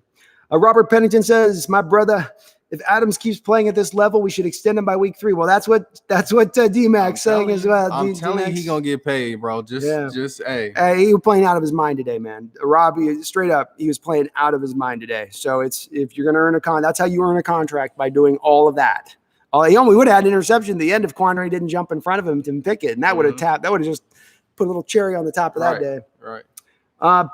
Nathaniel Park says pass rush, not including Jamal, blitzes looked better as the game progressed. Puna Ford helped with a bunch of tackles. Yeah, Puna looked back to his first year today. I like how he said not including Jamal's blitzes because it was not dialed up at all. I'm glad you know that, Nathan. Like that is Jamal's defense, his blitzes. Correct. Yeah, he's reading what looks like to me. It's gonna be someone watch. He reads. It's essentially it seemed like when you get a tight end over on what would be essentially the strong side of the offensive formation. And then he can read, somehow he inexplicably can read the tight ends coming down to block down on the defensive end. Right. And when he sees that, he picks it up, and then he's got the bend and the speed there. You saw it on the sack with Matt Ryan had no choice. Matt Ryan could not have gotten that ball out of his hands on that one. As a safety, you so far back and you've been playing for so many years, you know when guys are blocking or they're pass blocking or run blocking at the end of the day. This guy's is a Hall of Famer in the making. He knows when guys are pass blocking, they're leaning. When you pass blocking, you're going to be light on your hand. If you're run blocking, you're going to be kind of heavy leaning forward. So it's really that simplistic. Really, it's not rocket science. But some people don't trust their eyes. And like I said, Adams trusts his eyes and trusts his film study. Well, it's that confidence you talk about that Dunbar's missing, and he's got it in spades. When Dunbar's like, get your stuff back, Dunbar. You need that. You need that juice, man. Homie Doe, how was DK today? DK was solid. He had a drop or two, I think. But you can't argue with him. He had the quietest 100-yard game you could have, man. We like DK. 1 out of 10, I give him about a 7. He's got, some film to study and work on some things. Like I said, he wasn't perfect today. But like I said, I think he had a solid day. I don't mind drops. Like I said, he came back and made some plays. He short-term memory, he put it behind him and made some big plays. So I like it. And my projection on them this year, homie Doe, was 75 catches, 1,200 yards, 10 to 12 touchdowns. He got himself 100 yards today. He's got the touchdown. It's all on track as far as I'm concerned. I think he will continue to elevate. I think he gets to maybe that Julio Jones, Calvin Johnson place by year 3, 4. He's not quite there in year 2, but he goes above what he was last year. It's that little step stuff as far as production goes. So I'm solid today. Perfectly fine with DK giving me what he gave today. Roxanne Roll says, Jamal Adams is a bargain, as you stated on the Hawks Nest a little while back. You hit the nail on the head. Yep. The thing with it is if you do run, and this is the point of maybe not extending him early, is that I don't know that the cost is a lot different extending Jamal Adams now versus waiting to extend him after the offseason. I think he makes about $18 million a year right now. I think if you wait into the offseason, he makes about $18 million into the offseason. So there's really nothing to lose by waiting to necessarily extend him. And that was really the key of the deal. It's why it costed, for instance, that extra third-round pick to get him into the loop on this. So thanks, Roxanne. I appreciate the props. And he is absolutely, Jamal Adams is absolutely 100% a bargain. The power of myth. Jamal is the real deal. He is the real deal. 100%, man. Naz Smith. Welcome, Naz. Hello. I think this is the new, stronger, wiser, more poised, and determined Russell Wilson. You can see the Seahawks offense has been revitalized. They really let Russ cook. I agree with you, man. We thought you look at this stuff in the offseason, it's all on paper and go, well, paper Tigers offensively speaking. I mean, Greg Olsen and we get Josh Gordon back. We should get Josh Gordon back eventually at some point. And like, you go, man, all of these guys he can throw to. And the one thing Russell's always shown a real ability to do is to work the ball all over the football field. He's not that corner quarterback who's going to lock in on one guy and just keep like forcing it into that guy. No, he's going to take what's open. Right. He'll take his read and go with his read. And when you've got all the guys, you have enough guys where the third receiver going against that third cornerback is going to get open, or that second tight end against that weak linebacker in coverage is going to get open. He will find him. And when you give him enough of those plethora of pass targets around him who can do it, that's when he can really take off. But I agree with he was throwing some rocket balls. Russell usually has a little bit of that touch, but like he was saying, like he doesn't want any interceptions today. It was straight bullets every. it was a 357 Magnum, just pulling back that big long barrel, and just he had to put on the earmuffs before he threw the ball. Right. And Nas Smith, is he new, or I don't recognize? Yeah, Nas. I appreciate you, bro. Like the video, subscribe if you like the content, you like everything. This is a place where we like to grow our fan base, and just basically, this is the Hawks Nest. You are the Hawks Nest. That's right, you know what I mean? So this is a family. All opinions are welcome here, and I thank you for joining in and sharing what you had to share. Thanks for hopping in, Nas. Please, everybody, do hit that like button, smash that like, and subscribe if you're not already subscribed. Notification bell, all the good stuff. Russ for MVP says the power of myth. He plays like he does today. What's 6? What do you throw for 4 touchdowns? 16 times 4. What is that? What would that be? What's 16 times 4? I don't know. I'm drunk. You drunk? Not like 60 touchdowns or something like that. I don't know. If he throws for, maybe even if he doesn't throw for the yardage, if he throws for just enough touchdowns, like he pushes that 45, 50 touchdown mark, they can't deny him then. They can't deny him the MVP at that point. They'd have to give it to him. Jose Rodriguez says Shell will be fine. Jose, I hope I wish I could be as confident as you are on it. Some of this is that I came into this having seen a lot of tape on him with the Jets and Sam Darnold last year, and he really struggled in pass protection. And Darnold was really under it's one of the reasons Darnold hasn't taken that next step in his development, is he's under a lot of heat. I think he can run block pretty well, but I do worry at times that he's just going to get his butt whooped right off the snap. I mean, quick pressure off the snap whoop. But he isn't going to give the penalty situation that Ifedi did. So it's an upgrade, as we've determined in the chat. It's an upgrade for that just base reason. For sure. God loves you. Hello, God loves you. Welcome on in the chat. Russ was playing like an MVP. God bless you all. Well, God bless you too. And yes, he was absolutely playing like an MVP. This is what an MVP looks like. Thought he played like an MVP last year. I mean, if he plays like that, how do you not? I told you, and Russ we trust. That's all we got to do is lean on Russ this year. And like I said, he's got the big Hughes contract, and we've got to just lean on him to just carry the team. And like I said, we appreciate you joining the chat and sharing everything that you got to share with us today. Yeah, thanks for hopping on in. The Power of Myth says, besides Lewis penalties, how did he play? I didn't lock on him too much. He had his hands full, because what the Falcons did, of course, is Grady Jarrett's not a one tech. But what the Falcons did is they flipped him off of his normal 3 tech going over the top of Mike Iupati, put him over onto the right side so they get him matched up with the rookie. And I think Ethan helped him out a little bit throughout the game at times, as you'd want him to. I mean, Jarrett's a great defensive tackle. He's one of the better 3 techs in this league. But I thought he did okay. He gave up a couple of pressures, gave up a sack or 2 here and there, but that's his first game. It's a tough matchup to draw Grady Jarrett, your first game as a right guard. I thought he was solid overall out, and I expect him to continue to get better. The guy didn't have any preseason games. Right. This is his first game as a pro out the gate. I mean, that's tough. God loves you. Russ basically had a perfect passer rating. 3 of those incomplete passes were drops by receivers. Yeah. I looked up and it was 11 for 11, and I'm like, whoa, this guy is balling out of control. So you're right. I mean, he was absolutely on today. God loves you. This is what he can do, and this is why. Even if the coaching staff's in a place of feeling like, let Russ Crook is BS, it's not going to work. We know what's going to happen if we do this. It's going to be a failure. He's earned the right at this point to try it out, considering the other things haven't worked. The banging your head up against the wall, trying to run the ball up through the middle on inside zone through first, second, and third quarter hasn't worked. Time to do something else. And even if it fails, at least you're trying something else. It's that old Einstein thing I was talking about doing the same thing over and over again that continues to fail. Anyone notice how the DTS played?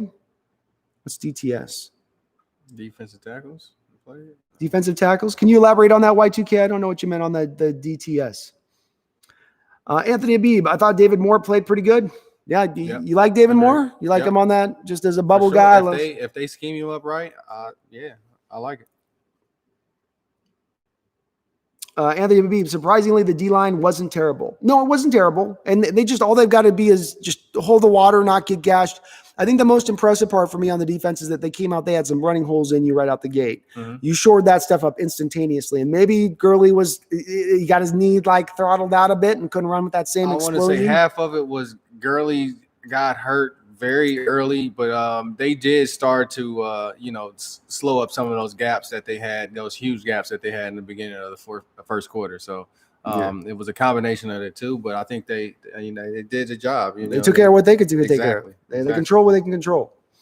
So I agree, Anthony. I think they weren't great, but they weren't terrible. Absolutely not. I should re-say. Yeah, say what you meant on the DTS. I don't know what you meant. I felt we were more creative and effective at blitzing. Yeah, absolutely. And they were letting, I think, Jamal on those things. You can comment. I'm not sure if you saw the same thing, but it didn't look like those were necessarily called blitzes with Jamal when he was shooting. Yeah, and those weren't called. Those weren't called blitz. He called his own numbers on a couple of those. But it was a couple of designs where they actually had a dialed up blitzes on the scheme. So like it wasn't all just Jamal calling his number, because it was other guys that were coming and going on blitz, and they had a lot of different exotic coverages going on. It was a couple times where actually they really didn't show Dunbar much, but it was a couple times that I saw Dunbar actually in man coverage, which was I want to go back to the film and see it. But it was a couple times where he was deep at first, and then as the ball was snapped, he creeped up and he kind of dropped into a man, and he was kind of like a kid in the candy store. It was like so familiar to him, and he was just up on the line, just pressing the guy a couple plays. So I want to go back and look at the film, but I believe that they were running a little bit of half coverages and disguises out there. It'd be good if they could incorporate that, right? I mean, because that builds to what his strength is. Look, man on man's his strength. Mm-hmm. Maybe he can acclimate himself to zone, but bring him, especially off the blitz game. That's what you're going to want, is man on man off the blitzes. So ride with it. Let's try it out with him out there if that is his strength, and let him roll. That's his thing. And so they have to, again, I want to say this for the guys that are coming in with Dunbar. They have to clean up his feet. His feet and his technique is terrible in zone coverage, as far as I'm concerned. He gets twisted and turned a lot because he's so used to just being up close to the line and just focusing on, this is my man, I have to cover him. And he's got world-class speed, so he can stay with most guys. So typically when you're a man, you're running with a guy step to step. And then so when you're in zone, he got caught a lot of times looking into the backfield, because he's like, oh, shoot, I'm not covering the man, so I'm just going to just look in the backfield and watch the quarterback. Meanwhile, the wide receiver is doing all types of crazy stuff, beside him and behind him and stuff. So he's got to clean up some things and look at the film, and they have to coach him up and kind of get out of that, staring into the backfield. I caught him just dazing in the backfield a lot, and wide receivers, like I said, were beating him to the outside. So. And that he can't, like when he got caught early with his face forward, he's got to get the hips to his side and turn that on that kick step. The kick step is turned to the side, but to the sideline. And then you got to be super disciplined. It's boring defense, but it's just something that you just have to get down. It's boring as all get out. Like, it feels like you're not even doing anything, because most of the times you're just covering grass for the most part until somebody comes into your zone. And so for the most part, if they don't throw the ball your way, it just feels like you're really not even into the play. And so for guys that are always been, man first, they're physical. They, at least if they're not in the play, they at least feel like they're doing their part.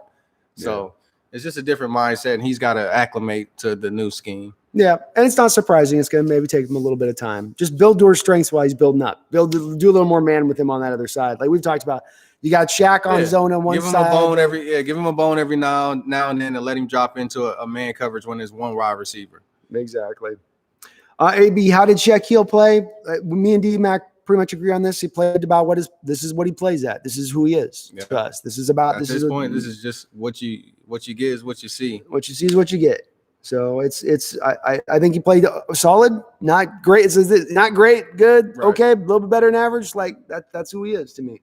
That's why I don't want to pay him right now either, by the way.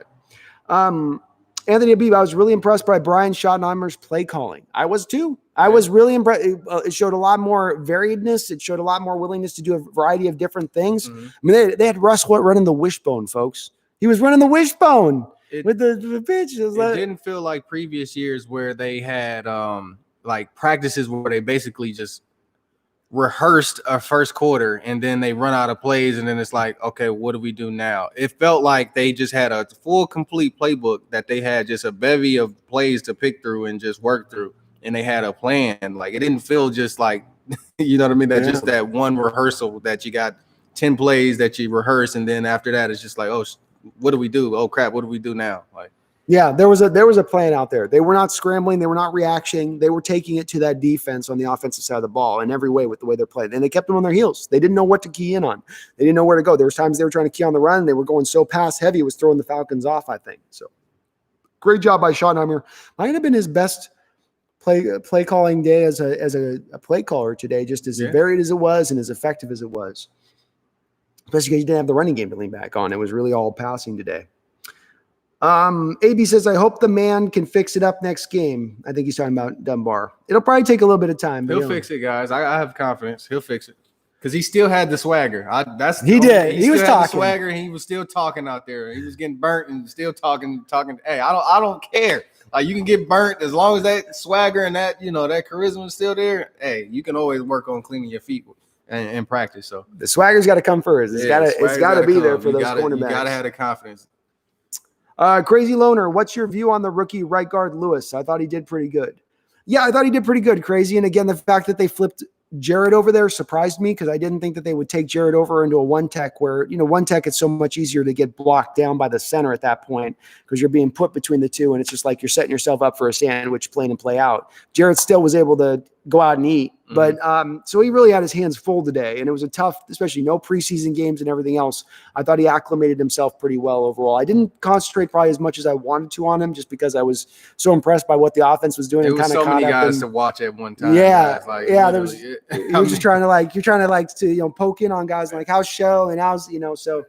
I didn't probably look at him as closely. Right. I'm staring at Dunbar. I'm staring at Adams. It's hard to look at all 11 players on the field, but we'll definitely dive into the film and kind of get a better analysis as time goes by. My impression was that he was solid, though, and I still will fall in line with, I think, Anthony. He's going to be an upgrade over what DJ Fluker was for you last year in his play on both pass protection and run blocking. Tanner Stone, welcome on to the chat, Tanner. What's going on, Tanner? How you doing? Go Hawks. Nathaniel Park says that San Fran at the end of the preseason going to be insane. At the end, it is going to be insane. It's going to be a tough game, man. They're having a battle right now with Arizona. They got their hands full. They got to get by Arizona right now. They got, Arizona's only got 7 points and San Fran's got 10 right now. Currently, hey, they need more points messing with let Russ cook. San Francisco has another injury or two on that receiver core. They've been hit with the injury bug like crazy on offense. But I mean, and if it gets worse on that injury, like they lose another receiver or two off the end. Dante Pettis goes down, and Debo ain't able to come back, and they're in trouble. I mean, they're in trouble, man. Is that Gronk? Got a little. No, that's Mike Evans, and look like Lattimore. Yeah, Mike gets feisty. That is Lattimore. He put that helmet right off him. Yeah, Lattimore. Put that helmet right off him. Little boy. Little boy. Mike Evans you don't mess with Mike Evans. You do not mess with Mike Evans, man. Oh, they tearing Brady up. Yeah. Did you see that? Yeah, they getting there. He limped off. Oh, did he? Oh, they rung his bell. Yeah, he don't like getting Brady don't like getting hit, man. Look. Oh, did he go low? That's what freaks him out. Come on. But look how he gets up and staggers. Those old quarterbacks, they take like the lightest hits, and it's like they're getting up like. All right, let's get back to it. All right, we're getting distracted, folks. Bud Lights, we need to get you guys some real beers. You didn't know this is sponsored by Bud Light Platinum? Come on, man. My brother, that's right. We're sponsored by Bud Light Platinum. This is brought to you by Bud. Yeah, it's brought to you by. We got a check coming soon. Yeah, that's right. We're trying to get some sponsorship here. Come on now. Ear-to-ear grin from my brother. Yeah, I bet you got an ear-to-ear grin from my brother. I can't wait to talk to you later about Jamal. You're going to talk my ear off on Jamal. I know it. Come on, Rob. Yeah, I know you're going to do it, my brother. Roxanne, wait a minute. Did I watch Seahawks game featuring a better player utilization in regards to their natural positions? You did indeed. You saw them willing to be flexible, creative, innovative. differentiate different plays from scheme to scheme and personnel groupings. And I mean, they tried to mix everything up. We didn't even really see Greg Olsen in about the second half. It seemed like they were almost trying to feature Will Olsen or Disley early. Yeah, it was Disley, and then we was like, "Where's Greg Olsen?" Touchdown. No, like, okay, he's still there. He's still there. All right. So yeah, it was a great job, Roxanne, and I can see what you're saying. No, wait a minute. It's like, what team am I watching? They were so unwilling to do this type of thing through every single game of last year. To see it right out the chute in the first game is so very encouraging. Absolutely encouraging. Manuel asks, Russell Wilson posted the third highest completion percentage in NFL history today, 88.6. That's legit. I think you have to get a minimum mark, Manuel, too, of like attempts, right? So you have to qualify. It's like you have to have 20 attempts or something. Usually the way that works, but that is awesome to hear. Another reason why you go, well, how does he not get the headline storyline? Throws 88%, 4 touchdowns, no interceptions, can't get the lead headline. We're in the Pacific Northwest, man. We don't get Welcome to Southern Alaska. Yeah, we don't get no love out here. Welcome to Southern Alaska. But that's an awesome stat, Manuel. I didn't know he was doing that good on it, but that's sweet. Y2K says, can't believe the Jaguars beat the Colts. Minshew was 19 of 20 with 3 touchdowns. Gardner Minshew might just be low-key good. I don't know. He shouldn't be. There's no reason for it. It should not, under any circumstance. He's the next Nick Foles. That's why he beat Nick Foles out. He's going to be the next Nick Foles, where it's just like. They might be on to something in Jacksonville. Somebody was asking you yesterday about gamers. Like guys that are they doesn't have any physical measures. He's just a gamer. Yeah. Like Gardner's a gamer. It's addition by subtraction, I guess. Jacksonville saying. And look, it's good for us for the Colts because one guy I'm targeting off the Colts that I want to see as a potential pass rusher midseason that you could trade for is Justin Houston, the former very good pass rusher for the Kansas City Chiefs, who's on the Indianapolis Colts, who's on only a 1-year contract remaining, who's on a deal that you could actually take on. You could at some point. If the Colts who think they're in it aren't in it after the first 3 or 4 weeks, maybe they're willing to make that trade deadline deal. And there's not a lot of pass rushers right now, so. Maybe there's something there, maybe there's something there. But it was shocking Y2K that they won that game too. To me, Colts were really coming in this year, going for it.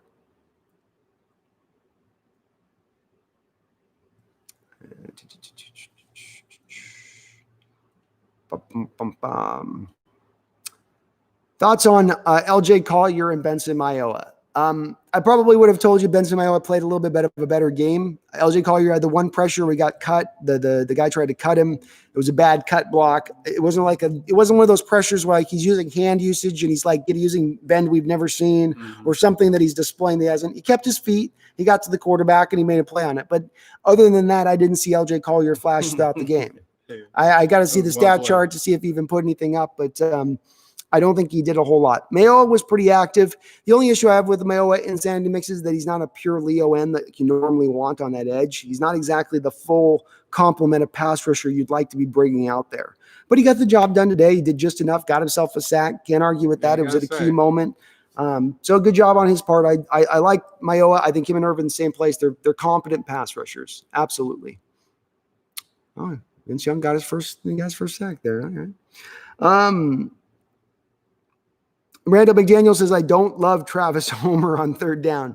Both of us were looking at this thing going, why is Travis Homer in the game? You barely gotten Chris Carson touches. When he's in the game, he's catching passes out of the backfield. You got Carlos Hyde running him strong. A couple times. I'm like, ooh, I don't think so. It looked different. It shouldn't be Homer's feature right here. It looked different from the other two I think backs. they're trying to be like the 3-down, the 3-headed beast, 3 running back. I think they need to shave it to 2 and just, have Homer. Wait for Penny to come back. Penny at least gives you something speed-wise you don't have on the thing. Homer doesn't give you anything. Homer's not a good third. He runs as hard as the first 2 guys, but he gives up 20 pounds off the other guys they don't have. And he can't push things forward. He can't push a pile forward. So I'm with you, Randall. I didn't like to see that aspect of it either. Jermaine Knowles, Randall, the play calling for the Homer. Yeah, he didn't like it either. Jermaine's not a fan of it either. I'm with you, Jermaine. I was like, what is this? What are we doing here? Like it was a pitch play out to Homer. Like it was a throw and pitch off of a thing. And they're trying to like pull the guard and have him take on the linebacker who's playing basically an outside linebacker role off the ball. It was a weird play. Didn't make any sense at the time to me either. I don't know what they saw on drawing that one up. Tobias, while I've got you both, thank you so much for doing these streams. These are the highlights of my week. Great inside knowledge and great analysis from both you. Love you and D-Mac. Appreciate you, man. Appreciate you, Tobias. He's in Denmark, man. What? I'm coming to see you, Tobias, bro. When I'm coming to Germany, bro. Tobias, he's going to Germany now, man. He's going to be over in Germany. I'm going to be in North Germany, bro. Hamburg. That's it. So we're going to have him. We're going to have you guys do a meetup, a European meetup. We'll get Jovan coming in there. Okay, man. Get the crew. I'll see you, Tobias. Cosmin B, what did you guys think of the pass rush today? Well, you lead. There wasn't a pass rush from the defensive line standpoint. There were pressures from like exotic blitz. When they were in like a bunch formation or didn't have a spread or wide formation, they sent a couple guys and made some good pressures.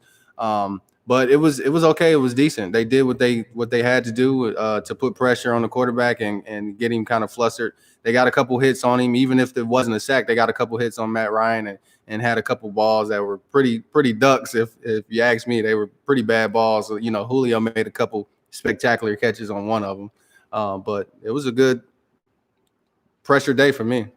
That's it for me. It's my expectations that fit into this as much as anything else. If I came into this thinking I'd want to see pressure out of a defensive line, we need to be animals down there. We upgraded this whole line throughout the offseason. I'd be expecting that. But that's not what happened, and that's not happened this last offseason. We knew they kind of, like we've talked about, cobble it together, just try to get a little from here, a little from there, a little from there, which means it's not always going to be consistent, and there's going to be teams that throw on the ball on you. But the key is go back to the blueprint. Stop the run, turn the offenses into one-dimensional attacks, let them get their yards, keep them to field goals, bend but don't break, and as long as you're getting your touchdowns on your side of the ball, you can win doing it this way. Right. And that's what we saw today, and the blueprint will hold this way. The other key to it, though, is letting Russ cook. Because you got to let him put enough points on the board to offset the defense's inadequacies. Early enough and not have like 5 minutes in the fourth quarter to try to score 3 touchdowns. Exactly. But thanks for the kind words on that, Tabaris. I really do appreciate it, man. 12th man RC and hobbies. First game of the season. No preseason. This game just knocked the rust off. DK will continue to be better with every game. Our defense is scary. Love Seattle going for it on fourth. Love Seattle going for that on fourth down. I did too. I really loved it. Was so and let's go through the chain of events on that play, because this is the props to Pete Carroll in that moment, because that win against Carroll's normal inclination there. You've got a 3rd and short. They run that stupid ass pitch play, I think it is, to Travis Homer on the edge, which gets actually, I think, a negative yard. It might have been 3rd and 4, and then it went to 4th and 5. So you lost a yard, and what the thinking was is you'd get a couple yards, you'd get it down to 4th and 2 there, and then you'd go for it, and it's an easier pickup. But it was almost like Carroll was like, F it. I wanted to go for it on this play. I plan on going for it on this play. I'm not going to get scared here. Right. Let's go for it. And that's why I like that call there too. Be aggressive. If you're going to lose being aggressive at moments. Lose going for it. Don't lose like playing it safe and just trying to, get it done, so to speak. So really love the 4th down call in that respect too. And again, one where I don't know if you see last year from Carroll. Maybe you do, but I feel like there's some adjustments going on here, at least after the first game. And it's certainly nice to play the Atlanta Falcons the first game too, right? Yeah, like this is a good team. You don't want to play New Orleans out the gate. You want to open with Atlanta. Yeah, just kind of no preseason. We weren't too scared about them losing. It was just, we wanted to see them win in a certain kind of way. It wasn't like the fear factor of, I think we're going to lose. It's going to be a tough one. We're going to be biting our teeth.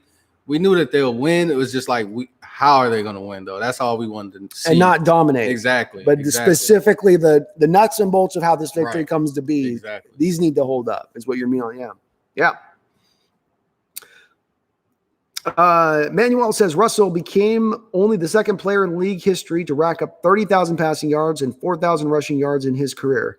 The other, Hall of Famer Steve Young. Well, he's been called by a lot of people the modern day reinvention of Steve Young or Fran Tarkenton or a better Steve. He's a better Steve Young. He's going to put up better stats than Steve Young did in his career by far. He's a better quarterback than Steve Young was.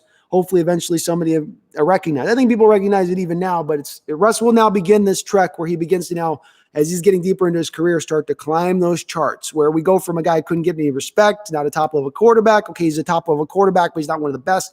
Okay, now he's one of the best, but he's not like maybe like one of the all-time best. Okay, now like maybe he's an all-time best. Right. Like he's like climbing the mountain, going through each stretch like bit by bit to get to that point. And this is just another step on that climb, man. Another step. Nathaniel Parks, Russell even ran for 30-plus yards. He did. Nathaniel, how'd you like that wishbone read option? I was stoked when I saw it. Like, I liked it. It was great. They're running college fucking. They were, and then another one they ran was that. Did you guys notice how often they ran the Tyler in motion? And it's a college play. I mean, this went back to seeing the Huskies ran this a few years ago, where your receiver comes in motion and then he goes, quarterback's in shotgun. The receiver comes back behind the quarterback in the motion as the play is snapped, and it really stresses the defense out of what are they to do with that receiver. Do I play up now like they're going to try to do something short? And does that open up the deep? It seems to stress the defense a lot when you've got that, which you almost wouldn't think because he's so far behind the line of scrimmage. You'd wonder, well, maybe they can just ignore him at that point. But it seems to kind of freak the defenses out a little bit when they see that receiver do that. Oh, yeah. It just holds everybody steady off the quarterback. And just, you got to read your keys on that type of play. And like I said, Russ read it right. He didn't flip the ball. He ran it and picked up the first. Yeah, it was perfect. It was an easy 30 yards too at that. Oh, Roxanne's got the math on us. Oh, first. Roxanne, appreciate it. Roxanne's got us on the math. Roxanne. Turn off the red light. You don't got to turn on the red light. Bandhead, 1990. What is up, Bandhead? How you doing? Appreciate you. Welcome to chat. Slam that like button, please, my man. Welcome to the Hawks Nest. Sam the Dog, the infamous, my man Sam Dog says, we whooped that ass today. My game ball goes to Russell Wilson and Jamal Adams. Yep. And my game ball would go to the same place, man. Just how you draw it up, right, Sam Dog? Like, this is how we draw it up on paper, is how it played out today. It's nice when everything goes according to plan. For sure. Brian Roberts, what's up, Brian? He says, Russell Wilson's MVP. I like the sound of that, my guy. I like the sound of that. Sam the Dog Infamous says, Greg Olsen, the second player in NFL history that has caught a touchdown pass from Cam Newton and Russell Wilson in his career, first being Ed Dixon. That's some knowledge there. You're going deep into the record book on that one, Sam. Deep. And Sandy Mixes, I like the idea of 60% pass, 40% run. Well, that would be the full let Russ cook crowd. I mean, and I haven't argued fully to that point as of yet, but I mean, that's what they started out in this game. They went 2-1 on the pass to run ratio and deep into the third quarter. So they embraced it today. I'm not fully to the point of 60%. I'm probably like a 53-47 guy, but if Russ does what he does today, you can win me over, Insanity. You can win me over with that argument. Marisa says, Tack McKinley. Yeah, aside from Grady Jarrett, he was probably the best defensive lineman down there for them today. He was knocking balls down, had the early sack right out the gate, Marisa, and welcome on into the chat. Welcome, Marisa. But he was solid for them today. I thought Grady played a little bit better than him, but just that's because Grady's almost a sub-level game wrecker at times from the interior of the line. But I think Tyrese is playing for his contract. I think he's in year like 3. He's like trying to get that. He's trying to get. Her name is Marisia. I think it's because it's Hispanic, so it's Marisia. You gotta get that. You gotta roll that, man. You gotta roll them vowels. Nathaniel Park says Jordan Brooks had some rookie mistakes like Lewis, but played overall okay. I tried to look a little bit outside for him. I didn't see him a lot. Nathaniel, can you maybe mention a few times you might have seen him on plays? I was looking for him. I had heard coming into this game he was going to be the will linebacker on third downs, but I didn't necessarily see that. So if you got any kind of message you can point to, I'd love to hear it. Y2 said we let's see. On the turnover, we had 5 turnovers today. That was Sam that said that 5 turnovers. Yeah, that's what I said. Whoever wins that yesterday, I think we talked about the turnover battle. Yeah. Whoever wins that is going to win the game. Yeah, and so indeed, it's part of the research Pete Carroll did when he was coming back on to USC back in the day. He had his people go real deep into the research, and this is looking at games from the 70s and the 80s at all levels of college football, Division 1A, Division 2A. They grabbed as much data as they could extrapolate, and what they got from the data was this. Teams that lose 2 key statistical categories are teams that tend to lose somewhere in the nature of 75 to 80% of the games. When you lose over the turnover battle and when you lose the big play battle. When the team has more big plays than you do, you tend to lose the game more often than not, 75 to 80% of the time. And Carroll ran these stats, and he really operated his philosophy moving forward off these base stats and how he put together his team. So that's why you have Turnover Tuesday on this team, right? That's why it's all about the ball with his mantra. That's why, because Carroll is literally all about that ball. He understands how important it is, the turnovers in the football game and winning football games and being a dictating factor. DTs. Okay, yeah, Y2K. So that's what he thought. Defensive tackles is what you meant. Yeah. And they did okay today. It wasn't great play. It was all right. They were active. The effort was there. There wasn't a lot of pressures. We had a couple sacks, but there wasn't as many pressures, which is the one thing you would have maybe have liked to see a little bit more time, especially with some of those deep routes where Matt wasn't dinking and dunking. When he's throwing the post route or he's sitting and waiting for the guy to come out on a back, like on a 10, 15-yard back, like, it's a little too much time for me. Randall McDaniel says, I think Phillip Rivers is donezo. Stick a fork in him. Well, buddy, I mean, could be it. When you reach the point you can't beat Gardner Minshew on a depleted Jacksonville Jaguars team. Everybody off. He shipped everybody off. Like, everybody's gone. Like, and I mean, that defense to not be able to stop Gardner Minshew, it's a fairly well-built defense. There's a lot of talent on that defense, a lot of high-ranked picks taken on that defense. There's some people asking questions about them at the point if they're not, pulling that through. TJ, no worries, man. Better late than never. What's going on, TJ? Marty, MF Williams. Go Hawks, Marty. Brandon, I thought our defense looked faster this year, and despite a couple of goof-ups, early errors, I thought we looked great.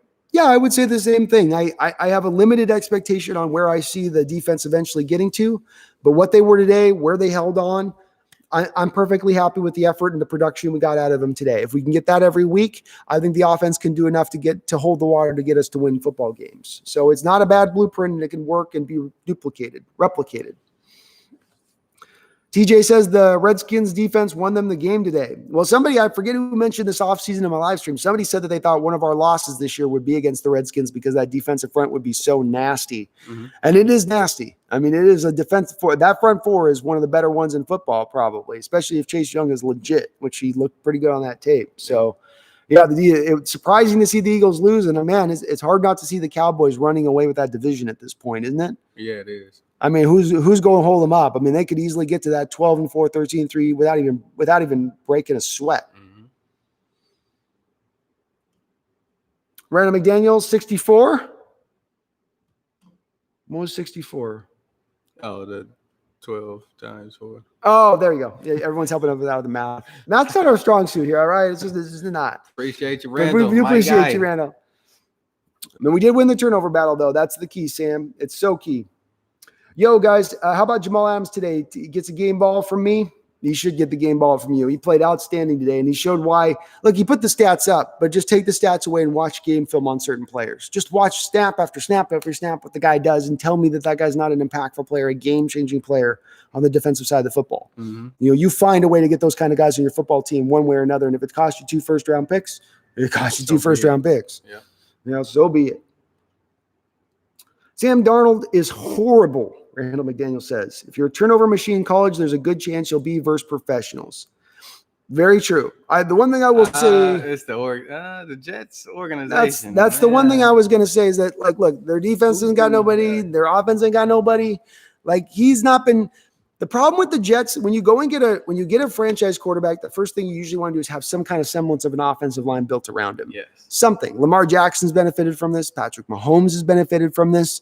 Whereas Sam Darnold and even a guy like Deshaun Watson, they've been allowed to have sieves for offensive lines. Mm-hmm. And it affects the quarterback's play. We've seen this with Russell a couple of years ago when he was he's kind of overcome it. He's learned how to almost overcome it. Sure. But for years, it was one of the things that held back Russell Wilson's game is that there just wasn't enough time for him to throw and to figure out what to do. Yeah, he just figured, he just made do. Adapted. He just made do. I'm not going to make any. He's like, it is what it is. Yeah.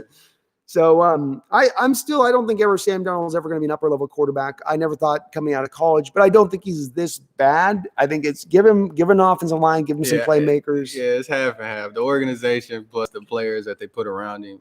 Sam is not that bad. He's not terrible, but not terrible, not bad. But Nathaniel says Falcons missed on a bunch of 4th downs, and that 100% helped us today. Yeah, Nathaniel, my theory on that is that Dan Quinn is feeling the heat under his butt early. Yeah.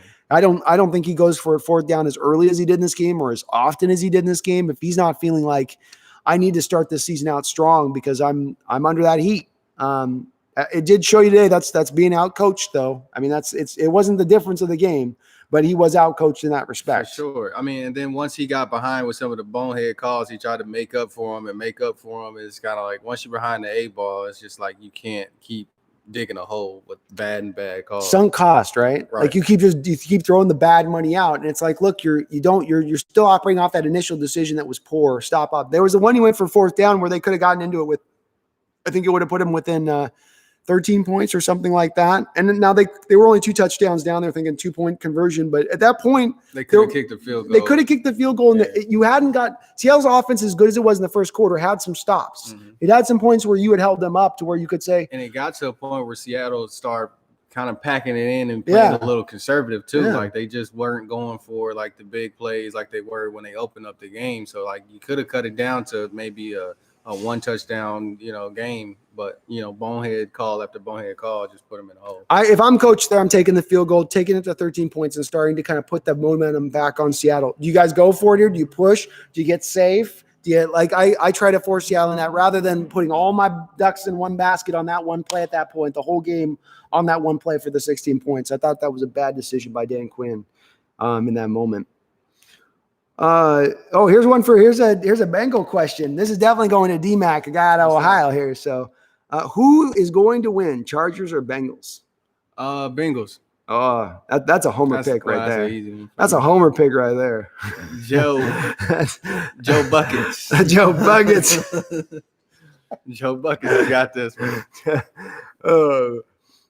Who do you use to watch? What do you use to watch the games? We were just in here in his apartment facility. They got this nice little You want to show him a little bit? Well, don't do it because it'll get weird. It'll throw it off. We're just in a little area here, a little communal area in the apartment. I'm sure you guys have seen it before. A couple TVs on here, nice and quiet. We got the whole place to ourselves, so it's pretty chill. But I think they've got the NFL. It's just part of their cable package here that they got at the apartment complex. Sherman's. I'm sick of watching illegal streams, man. I know it's brutal, Sherman's, because they cut those streams off, or you'll get them broken up or stuff.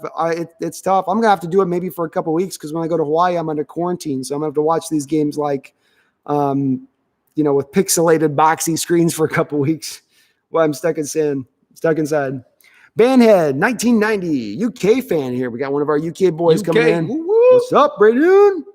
Today was my first experience of the madness that is the NFL. Mm-hmm. It was glorious. Oh, yeah. Go Hawks. Oh, once you get a taste, Bandhead, once you get a taste, man, you can't stop. There's something different about the sport of football compared to all other sports.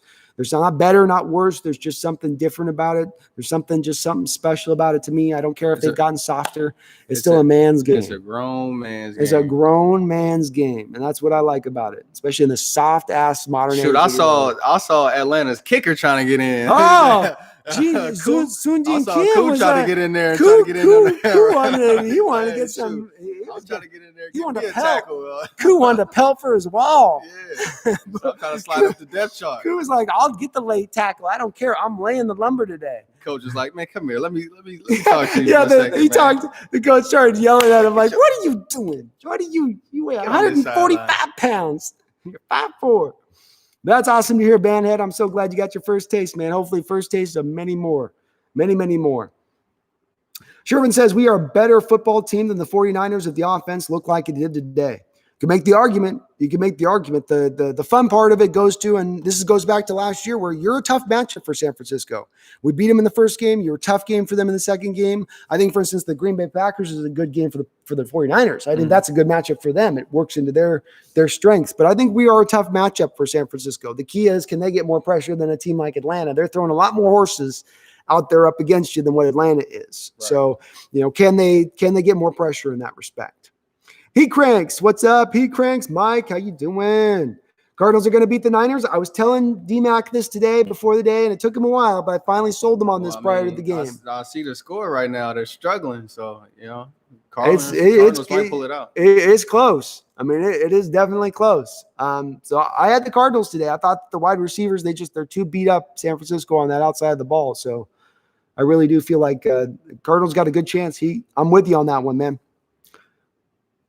Sherman says defense will continue to prove. Absolutely. This is their first game together, first game with Jamal in there. They get more time to talk, especially some of those pick routes, those illegal pick routes that Atlanta was running. Get a little more time to kind of figure that out. Get a little more savvy on that. But I agree, Sherman's. I think that they will improve as well.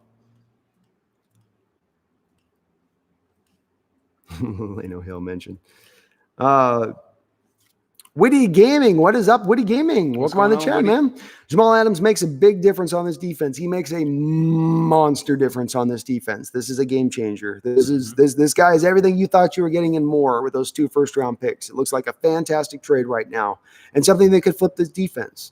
Absolutely could flip this defense. Marty, MF Williams, Minshew really went 19 for 20 for 3. I know, I had to double take it too, man. He went 19 to 20 for 3 touchdowns. Like Gardner Minshew? Like maybe, like I said, maybe. He was disguised. Somebody else was throwing that football, man. He had a costume on. He's getting smoke and mirrors and everything in between. I think that was Peyton Manning that just had Peyton went out there and put the Gardner jersey on with the mustache. Right. Peyton with the Fu Manchu mustache. Randall McDaniels, I think the Cards going to beat the Niners. You're with me, Randall? Maybe we're going to make this happen by our will. Our will make this happen today. We're going to put it in the air, and the energy's going to come through with that. Cardinals going to win that. Nathaniel Park says no injuries today, so good day. Absolutely fantastic day. Looked like Lando got a little beat up, but when Lando Hill is the biggest injury problem you've got for the day, and especially this year, because I really feel like this year we're going to run into the injury situation big time. So fantastic news to come out of this clean.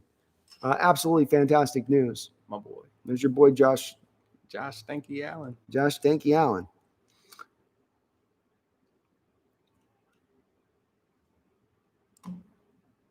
No injuries. Minshew balled out. He heard all the talk of tank for Trevor. Yeah, they're probably pissed. Jacksonville, right. They're like, they about to cut him. Like, good, that's great. Carson, let's go. It's awesome. We downgrading you to our practice squad. You had one job to throw an interception, multiple interceptions. It's going to get them to 5-11, just to where you're just outside that prime talent to pick. Not that it matters for them anyway. They crap the bed on every first round pick, or they let them go in within a few years anyway. So it's like they just get better at like late round drafting and stuff. But yeah, it's crazy that he did. I thought the Colts defense would be way improved this year. It's nuts that he was that accurate, that easy, and they were able to run the ball against them too. Marty MF Williams says, "What about Lano Hill?"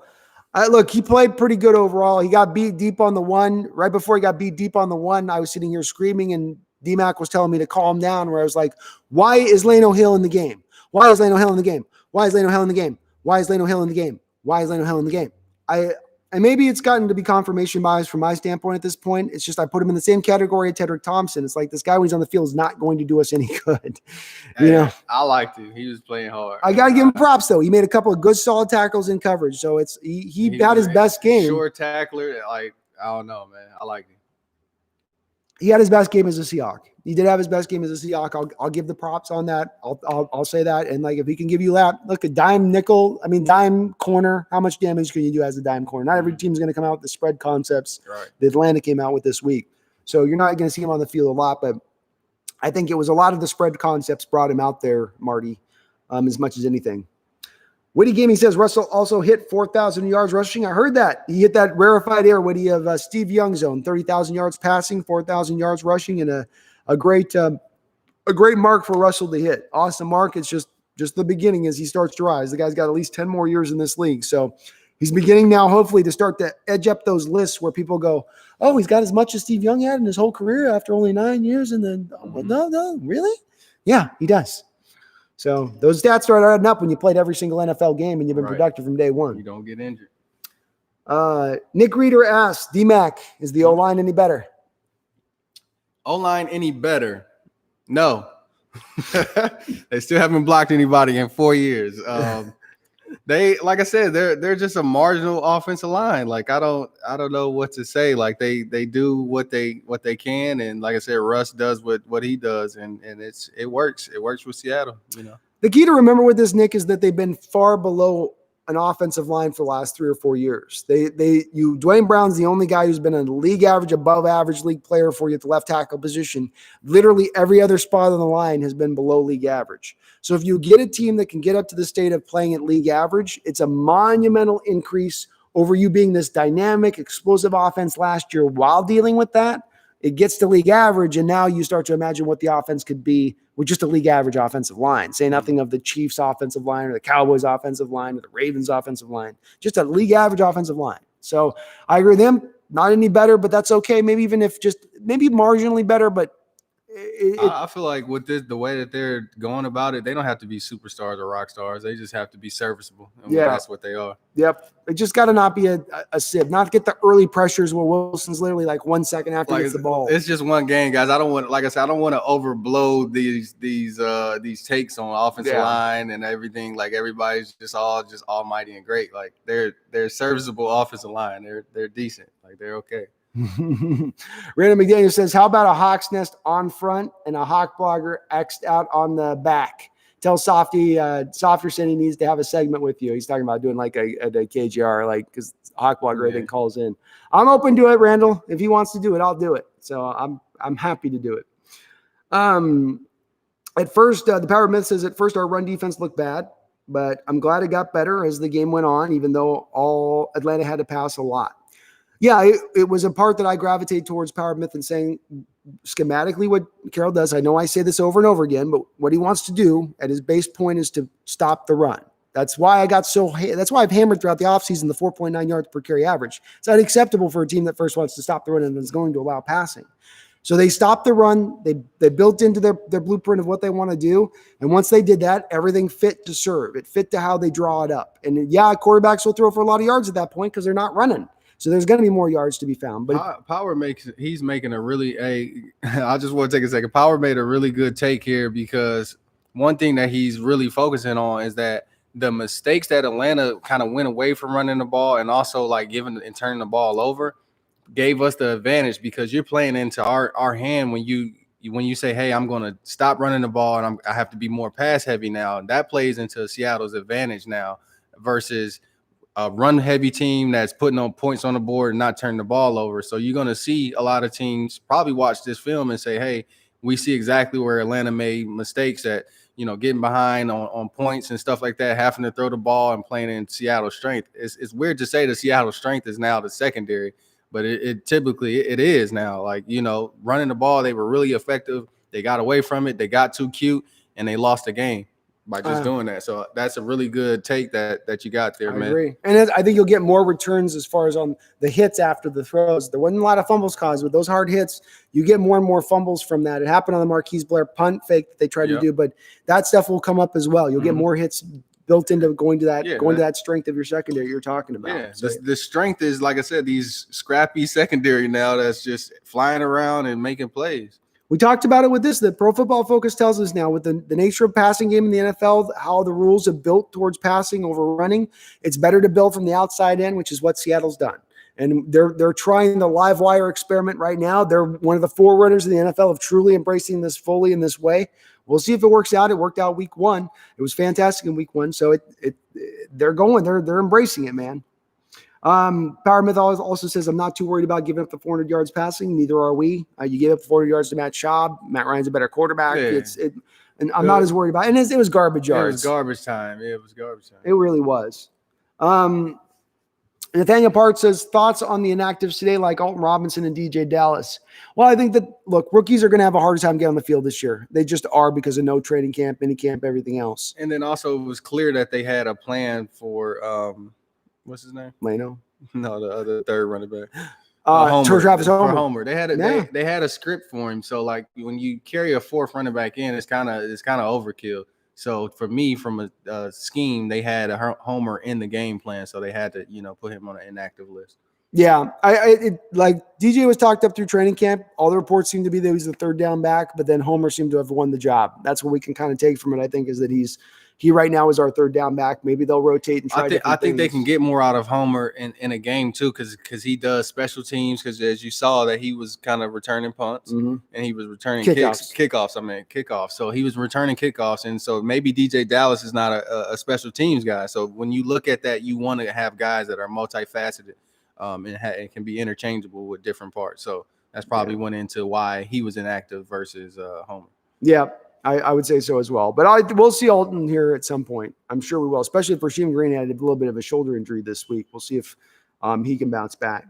The Andrew G. What's up, the Andrew G in the chat? Hello, welcome on in, man. Please, everybody in the chat right now, just smash that like button if you could for me, please. You do me a great big favor by doing so. Appreciate it.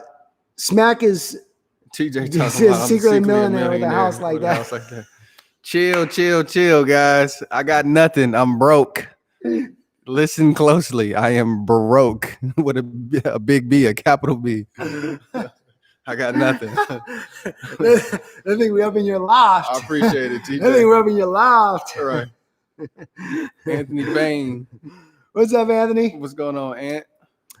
Yeah, the pass rush is still ass. Should have got Clowney. That pass rush not getting past the Cowboys, O-line, or the Saints, or Tampa Bay, all teams you need to beat for a Super Bowl.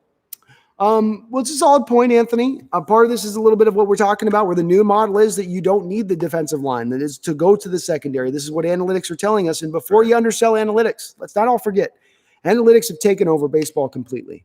The shift, taking your shortstop, moving them above our second base, and I was going to say basketball now as well. It has become intrinsically within the stats of basketball, all the analytics, the usage, the how much he's pounding, how many times he's dribbling the damn ball. I mean, they're taking everything into account. And the thing that with Houston Rockets, they don't even have a big man. They just put all three people around the 3-point arc and shoot 1,000 3-pointers. And that's analytics. All that is analytics strong. That's not a head coach looking at that, scouting that. You know what? We tried this. I think we tried the 3. No, that's analytics saying this is worth more. These shots are worth more if you hit this percentage. So, they obviously know some things that we're not looking at. And so far, like I said, with a 1-0 season so far with the Seahawks, maybe they're on to something. Like I said, we had to just, the proof is in the pudding, kind of, so to speak, with it. So yeah, I don't disagree with Anthony. I would like to have seen Clowney brought here, and certainly getting the report from Heat Cranks yesterday that we heard that Seattle didn't go past 1 year at a $9 million offer.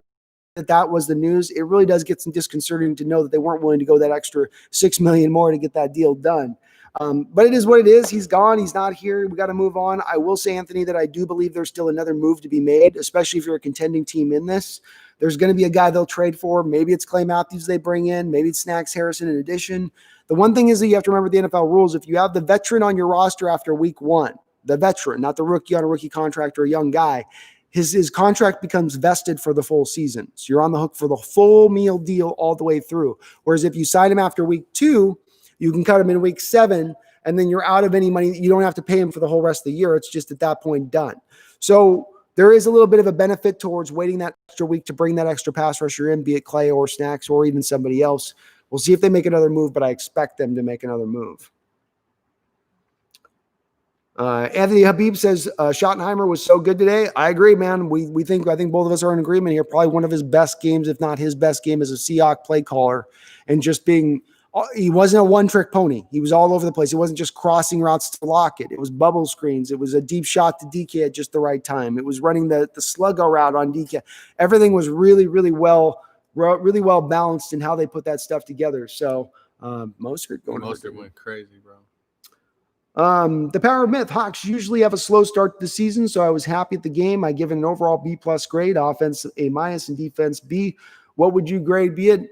I'd probably go A- offense. I'd probably maybe go B-, D, maybe B. Though they did stop the run, so I appreciate that aspect of it. I'm good with that, and I agree with you too, Power Myth. We usually do start out slow, so to come in this, especially no preseason, and to look as tight as they did, 11 for 11 out the gate with Russell Wilson. That passing game's on point. It's humming. We should feel really good about where they are at right now. Mm-hmm. Offense is going to have to carry the day this year. They are going to have to. They got the parts to do it. We don't even have Josh Gordon here yet, so they got the parts to do it. But they are going to have to carry the day.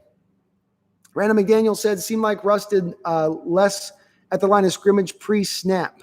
Maybe a lack of preseason. They're not ready for that. Maybe they did, and I'm wrong. Happens a lot.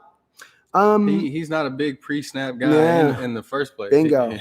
He's never been a guy that really dissects a defense and audibles or do much at the line. Once the play is called, he pretty much goes with it. For years, I said this about Russell Randall, where I said, it is not true now, but it was true at one point in time, where you said he's the pre-snap, he might be one of the worst quarterbacks in the NFL. Post-snap, he's probably the best quarterback in the NFL. And that really kind of it hindered him for a few years there, where he couldn't make an adjustment or couldn't change out of a play at the right time all the time. He's done that more. It's part of his game now, but it's not as much a part of his game as some other veteran quarterbacks. We take a Matt Ryan type out there that are they're moving all the pieces around pre-snap to get it just right. Maybe it'll eventually will get there with them, but it's just not quite there. Only thing you get out of Russ is a hard count on on a short third down, and trying to pick up that first down Like, that's all you get out of Russ. Yep. And Rodney Burr says we need one more D-line signing to be serious contenders. I agree with you, Rodney, be it a trade, be it a signing. I would expect something to happen with that. Again, that whole week one thing with the vested interest stuff, I think factors into this, why they haven't up until this point. I think they wanted to see what they had. Mm-hmm. They just wanted to kind of see what they had and let it roll from there. Anthony Bain, Dunbar was meh, but I was never buying into that PFF hype. Adams, on the other hand, was as good as advertised. Greg Williams is crying somewhere. Oh, Greg is. Yeah, for sure. Greg's hurting in a deep way. He's in a fetal position right now. Oh, he's just it's his wife's rubbing his back. It's awful for him. That's his perfect piece. Jamal Adams is the perfect piece for a Greg Williams defense. He wants to be all over the place and move and blitz and come at you at every angle. And this guy is his, it's how he draws it up. So I'm with you, man. He's got to be crying. Great addition. Nathaniel Park says Jordan Brooks played on some of those fourth down stops. That's just find him a role. Find him a role. You don't need to get him on a starter at this point. I've let that go. Get a role for him. Find him something that you can do. Maybe it's goal line defense. I saw they brought Cody Barton out on goal line defense. Okay, you got a goal line defense stuff. It's the game changes down there. On a package. You can get a guy coached up on just learning that kind of stuff. So I like that kind of stuff. I like specialization in the NFL. I really do. You got a 55-man roster. For sure. Use it. Right.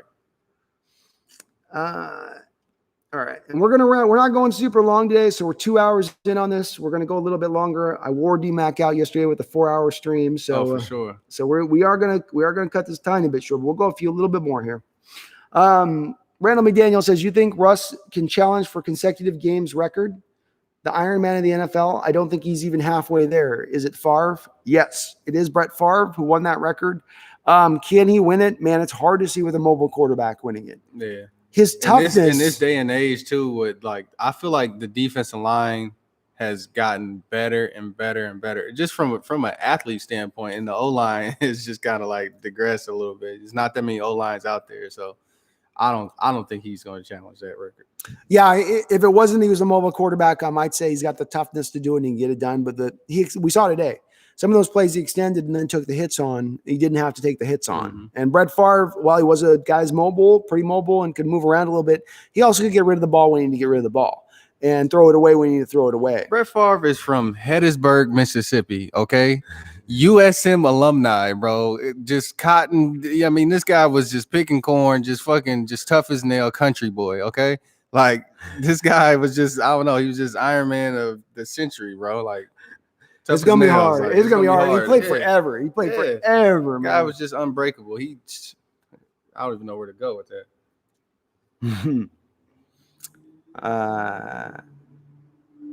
Anthony Bean says, believe it or not, Lano Hell didn't play terribly like the usual play. He played decent, actually. He did. Made a couple of nice tackles on third down in space. He got beat on a deep ball a little bit where he's matched up on. I don't know what defense you're calling that leaves Lano Hill on Julio Jones deep. Yeah. Alone. That's that. Again, I think that was Atlanta knowing how they were going to shift. Yeah. And because Julio wasn't on the outside, he was on the inside. And I know that they schemed it that way to get them positioned the way they had it positioned, because they were attacking certain guys in the defense the whole night. And so offense, they're pretty savvy too. They know how to be in a formation to get a guy and get a perfect matchup. So they did a great job at that. Yeah. Yeah, they did. It was Atlanta schemed some stuff up, and that pre-snap stuff, Matt's moving stuff around to get that stuff right like he wants it. So he's much a master of that at this point in his career. Anthony B said they had 8 sacks today. They're going to be tough. They're going to be tough test for us. Who did you think had 8 sacks for us today? Who had 8 sacks today? Anthony, you elaborate. And TJ says it's D-Mac, not D. Well, it's D-Mac smacked is his full name. But he put smacked and he was he meant D-Mac. So it's funny because my Xbox gamer tag is D-Mac smacked you. And so it's the irony in that. Yeah, so I actually go by smack sometimes too, because it is D-Mac smacked you. So I don't know. And he says, are you shocked Earl hasn't signed yet? Not really. Because I think that what's happened here in this is that, number one, he's left with some, he was flipping Pete Carroll off the sidelines. He's leaving. Then he's got a problem with the Baltimore Ravens. And he's got the whole brother and him tag teaming a girl this offseason. Mm-hmm. And then you add in here, so this is the third part I think that really affects Earl, is that Earl's got to go to a Seattle-like scheme. Baltimore kind of exposed him for what it was, and that he's not a guy to be in he's not the smart thinking, like, I can do a bunch of multifaceted stuff. Yeah, I'll play your single high look. They had way too many layers for. I'll give you your single high look. That's what I'm going to do. And I'm going to come up every once in a while and help out in the running game. That's Earl Thomas's game. There's just not a lot of teams out there that are looking for that. But hey, I hope he remains on the market all year, because if Quandre Diggs goes down, I can make the back call to Earl Thomas at any time if I need to make it at that point. Earl's not coming back though. You don't think so? He's burnt the bridge, bro. Yeah. Well, you flip a guy off. Yeah. That's pretty cold. Yeah, that is pretty cold at that point. Like, dude. TJ says if we keep playing like this, we'll be 13-3 easy. I could see it, TJ. And again, you do have the easier schedule this year. It's not as hard. So there is that. But boy, with that pass rush, can they get to 13-3? I mean, that is the question right there. Anthony Bain says both the Redskins and the 49ers have an absurd amount of first rounders in their front seven. Yeah, they do. They do. They sucked for a few years and they went back to, it's that old school approach. You build inside in, and can it have an effect today with the Redskins? Haskins still playing like sub rookie level. You got not a lot on that back end. That front four makes it work. Mm-hmm. They make it work, man. Like it fixes a lot of problems. It's many ways to go about it. I think at this point, like the analytics can say whatever they want. Outside in, inside out, however you want to build it. Like, I think if you got the players to make the plays, you can make it work. Strength is strength, weakness is weakness. Exactly. And it's going to work. As long as you got the right scheme to go with the players, hey, get it done. Makes sense. Liquid Swords, another UK. We got another UK. Okay, UK in the house. Lots of Hawks fans in the UK. I see it. I'm telling you, Liquid Swords, I'm going to do a UK trip at one point. When he's over in Germany, I'm going to have him meet me over in Britain, and we're going to meet up there and get all of our HawksNest contingent over there in Britain at some point. So I'm a bachelor. I can do it. I might have to beg his girl, but she'll get him. I'm coming out. She'll let him. He's moving across the world for her. She'll let him. Not for sale. Thank you so much for the $2.99 dono, man. Appreciate you. Appreciate it. Seen you in the chat before. Maybe you're a new guy on this. Well, welcome to HawksNest. Welcome, man. Hawks going 13-3, top 5 offense and a solid defense. Well, it could be. And if by a solid defense you're creating turnovers like you were today, you can get it done. Last year, when I mentioned this team being as bad as they were defensively, the one thing you could hang your hat on was you turn the ball over. And that is without having Jamal Adams on your football team. Mm-hmm. So it's very easy to see this team potentially even increase the amount of turnovers from last year because of that. He added Marquise Blair, got himself another forced fumble cause today. You could see the numbers going through, and that could turn them into a solid defense. Maybe all their other parameters suck, but they're just able to turn over the ball at this high-ass clip, and that overcomes everything, And it's this weird-ass defense that's like not great, but it's great, this one thing, and that's enough. Not for sale. Thank you for the dono. I appreciate it. Thank you, Appreciate you. Thank you, man. Florida boy. Hello, Florida boy. Welcome on in the chat. Feel like Mayowa had a good game. Oh, got it backed up here. There we go. All right. Feel like Mayowa had a good game for his debut. Secondary has to play better. 3 players over 100 yards. Well, I think Florida boy, I think Mayowa did have a solid game, so I agree with you there. I don't hold the secondary as hard into account on this because Matt Ryan threw over 50 times in this game.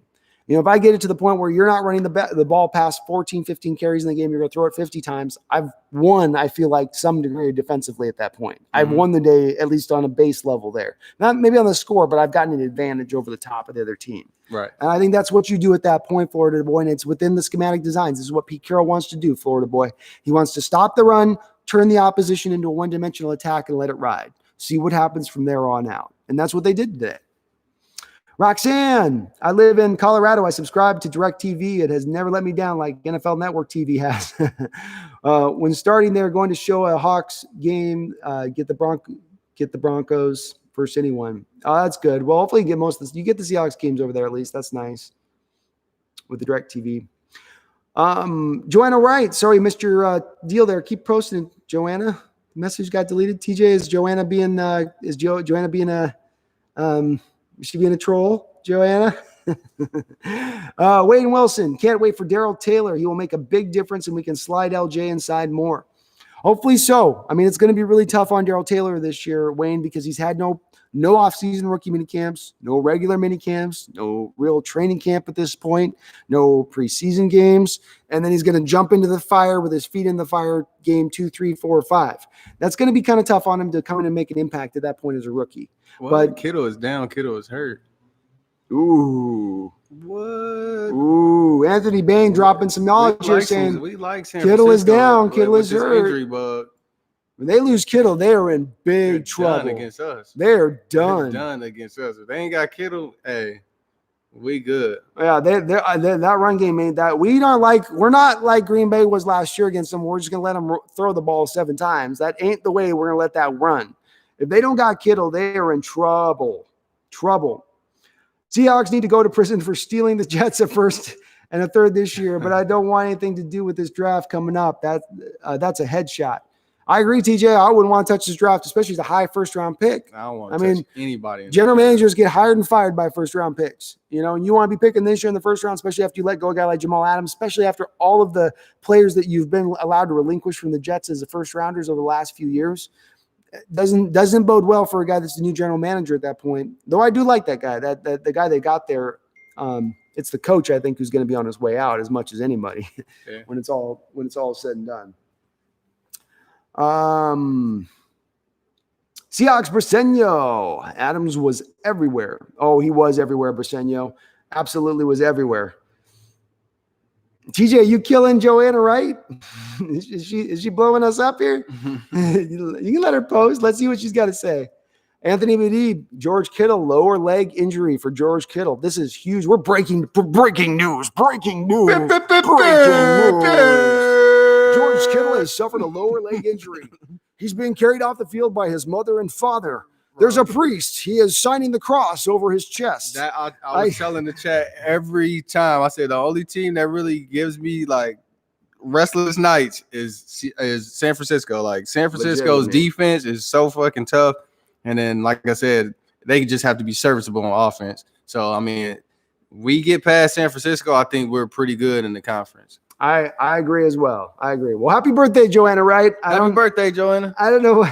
You making TJ mad for some reason. I'm sorry. He doesn't. Happy birthday. He must be. TJ, let her talk. We're good. Let her. I want to hear what she's got to say. Brady picked the 6. Yeah, Brady's having a tough day here, Roxanne. Not looking good for the Brady Meister against New Orleans. Tobias Larson, Snacks Harrison congratulated Puna Ford on Puna. Puna saying 1-0 like my Longhorns. Snacks saying congratulations, fam. Is this an early indications of things to come? Thoughts? Yeah, if there's a likely guy above, and I'd say even above Clay Matthews at this point that I think is coming to this team because it's desperately needed depth, you're going to get Taylor back. You're going to get some depth at the defensive end position. The 1 tech and the 3 tech are Puna Ford and Jared Reed at this point and nobody else. Right. So you need another body on there. Snacks would give you that body to be able to do that. And again, he's a guy that I saw him on Twitter mention, I think like last week where somebody said, why aren't you on a team yet? And he's like, there's a plan, reason for everything. Just be patient, etc. I think that vested interest thing, Tobias, where if you're on the first week as a veteran, you've vested through the whole rest of the year as far as your contract. But if you are on after week 2, you can be cut at any time. If you have injury, you can be cut. So it gives the team more flexibility so they don't get their cap cramped by going from week 1. So I could absolutely see it happening, and I'd even say maybe it's a most likely situation to have happening.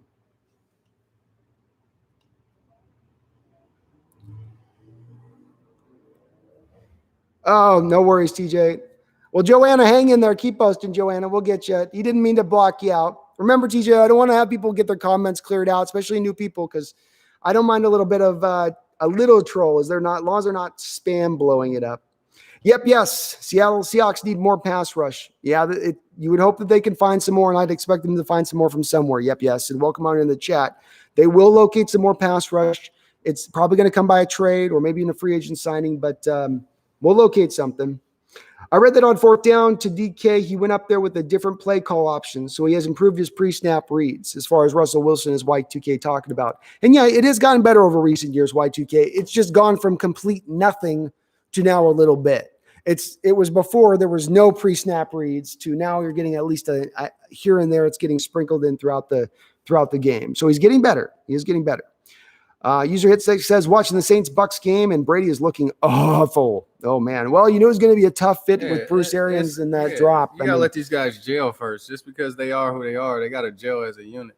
And it's an adjustment for both coach and player. Brady comes from the dink and dunk system, spread formation. Arians is going to want to run 3 wide receiver sets with 7-step deep drops. And you got to think, how much pressure do you have on your back having to be perfect for Tom Brady? Like, come on, man, and being on the same page with that guy. Yeah. It's got to be a little bit. It's going to take a little while for them. I'm not selling on Tampa Bay quite yet. User hit sex or Roxanne. Greg Williams must have a giant plate of crow. Jamal Adams was not bored today because Greg Williams said he was going to be bored. Yeah, no, he was definitely not bored. Yeah. He looked pretty engaged. Forget about it. He looked fairly engaged to me. Nathaniel Park says, "You think the Bucs signed Derek Brooks again since he's just old like Brady is too?" He's probably a little too old at this point, Derek Brooks. He's got his Hall of Fame jacket. He's sitting comfy. D-Boy, no worries, man. We got you in here. What's up, D-Boy? Lloyd Walker, welcome on into the chat. Go Hawks, Lloyd Walker. Seahawks play calling was very similar to the Chiefs. I guess Shoddy was watching Thursday. Yeah, I mean, maybe so. And look, there's been some subtle pressure put on this coaching staff this offseason by Russell Wilson, by his people. Jake Heaps, who is a guy that commentates over there at 710, has on there been kind of the mouthpiece for Russell Wilson a little bit, saying, look, we got to give more to this guy. He watches Kansas City and Mahomes and goes, why can't I do that? And you saw that today. You let him run, you let him throw a little bit more than you normally did, and look at the production on the football field. So I hope they continue to wrap their brain around it and keep going with it, Anthony. Absolutely keep going with it. D-Boy says he doesn't want any more ET. Been there, done that. I was only saying D-Boy as if you lost to an injury to, let's say, Earl Thomas. And you wanted to keep Marquise out on that slot role, slide Earl back in the free safety. On a short contract, not paying him a lot. Maybe he has burned that bridge. But if you lose him to an injury and you don't have another option back there at that point, maybe he doesn't look too bad if he's sitting out there, And Earl's going to want to come back at that point. You don't want to mess up that locker room. Not at this point. What it gelling right now. Yeah, I could see that. Not for sale. What's up? All right. D-Mac, what happened to the 3 points win I told you we had in the bag? Well, at least I called the win, my guy. Wasn't I somewhat right? Give me some credit, man.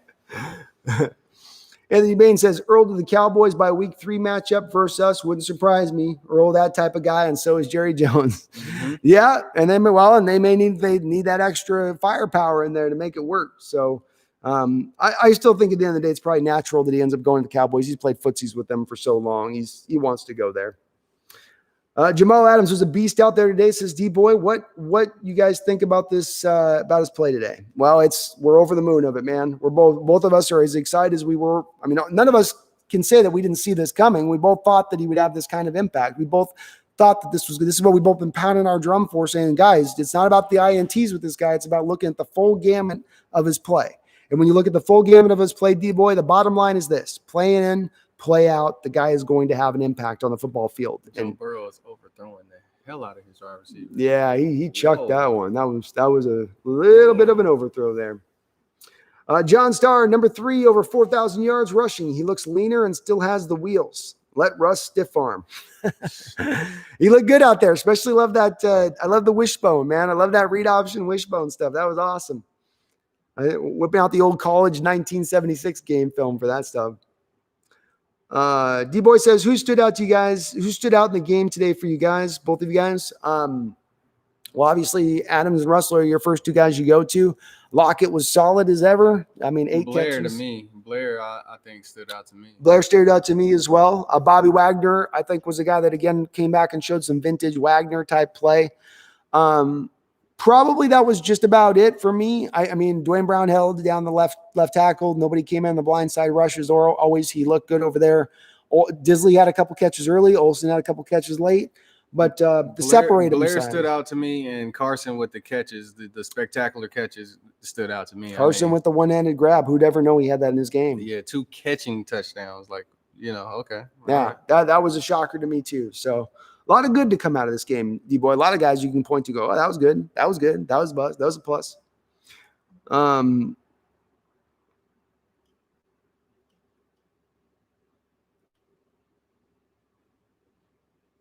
Dan Park said, watched a little bit of the Jets game. They look horrid on D without Jamal. Yeah, they're missing their benchmark point of what they need on that defense to make it work. Greg Williams, he had that with the Honey Badger in Arizona.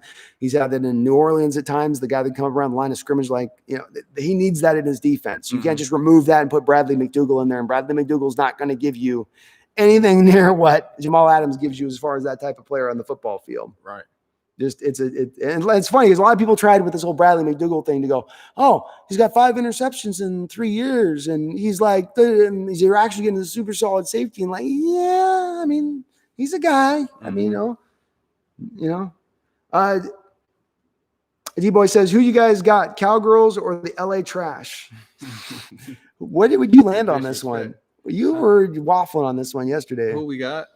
It's the Rams and the Cowboys. I was saying the Rams. The Rams are going to win that one. You're going Rams, and I'm going Cowboys on this. So we're in opposition on this one. LA Rams, Ramsey erasing Amari Cooper just like last year. He can look. The other thing though with that Anthony is that the Cowboys got now 2 other wide receivers in Gallup, who he's got on his fantasy, and then CeeDee Lamb as well. So they don't have to. They can go away from those other targets and attack other places this year. They don't have to lean on the one guy. But I think Ramsey will probably take him out. Amari can be taken out of games. I'm not as big on Amari as other people are. He takes himself out of the game. Yeah, I think he's kind of soft. Yeah. He don't have especially for an Alabama boy. He don't have a natural dog in him. All right, we're gonna do a few more here.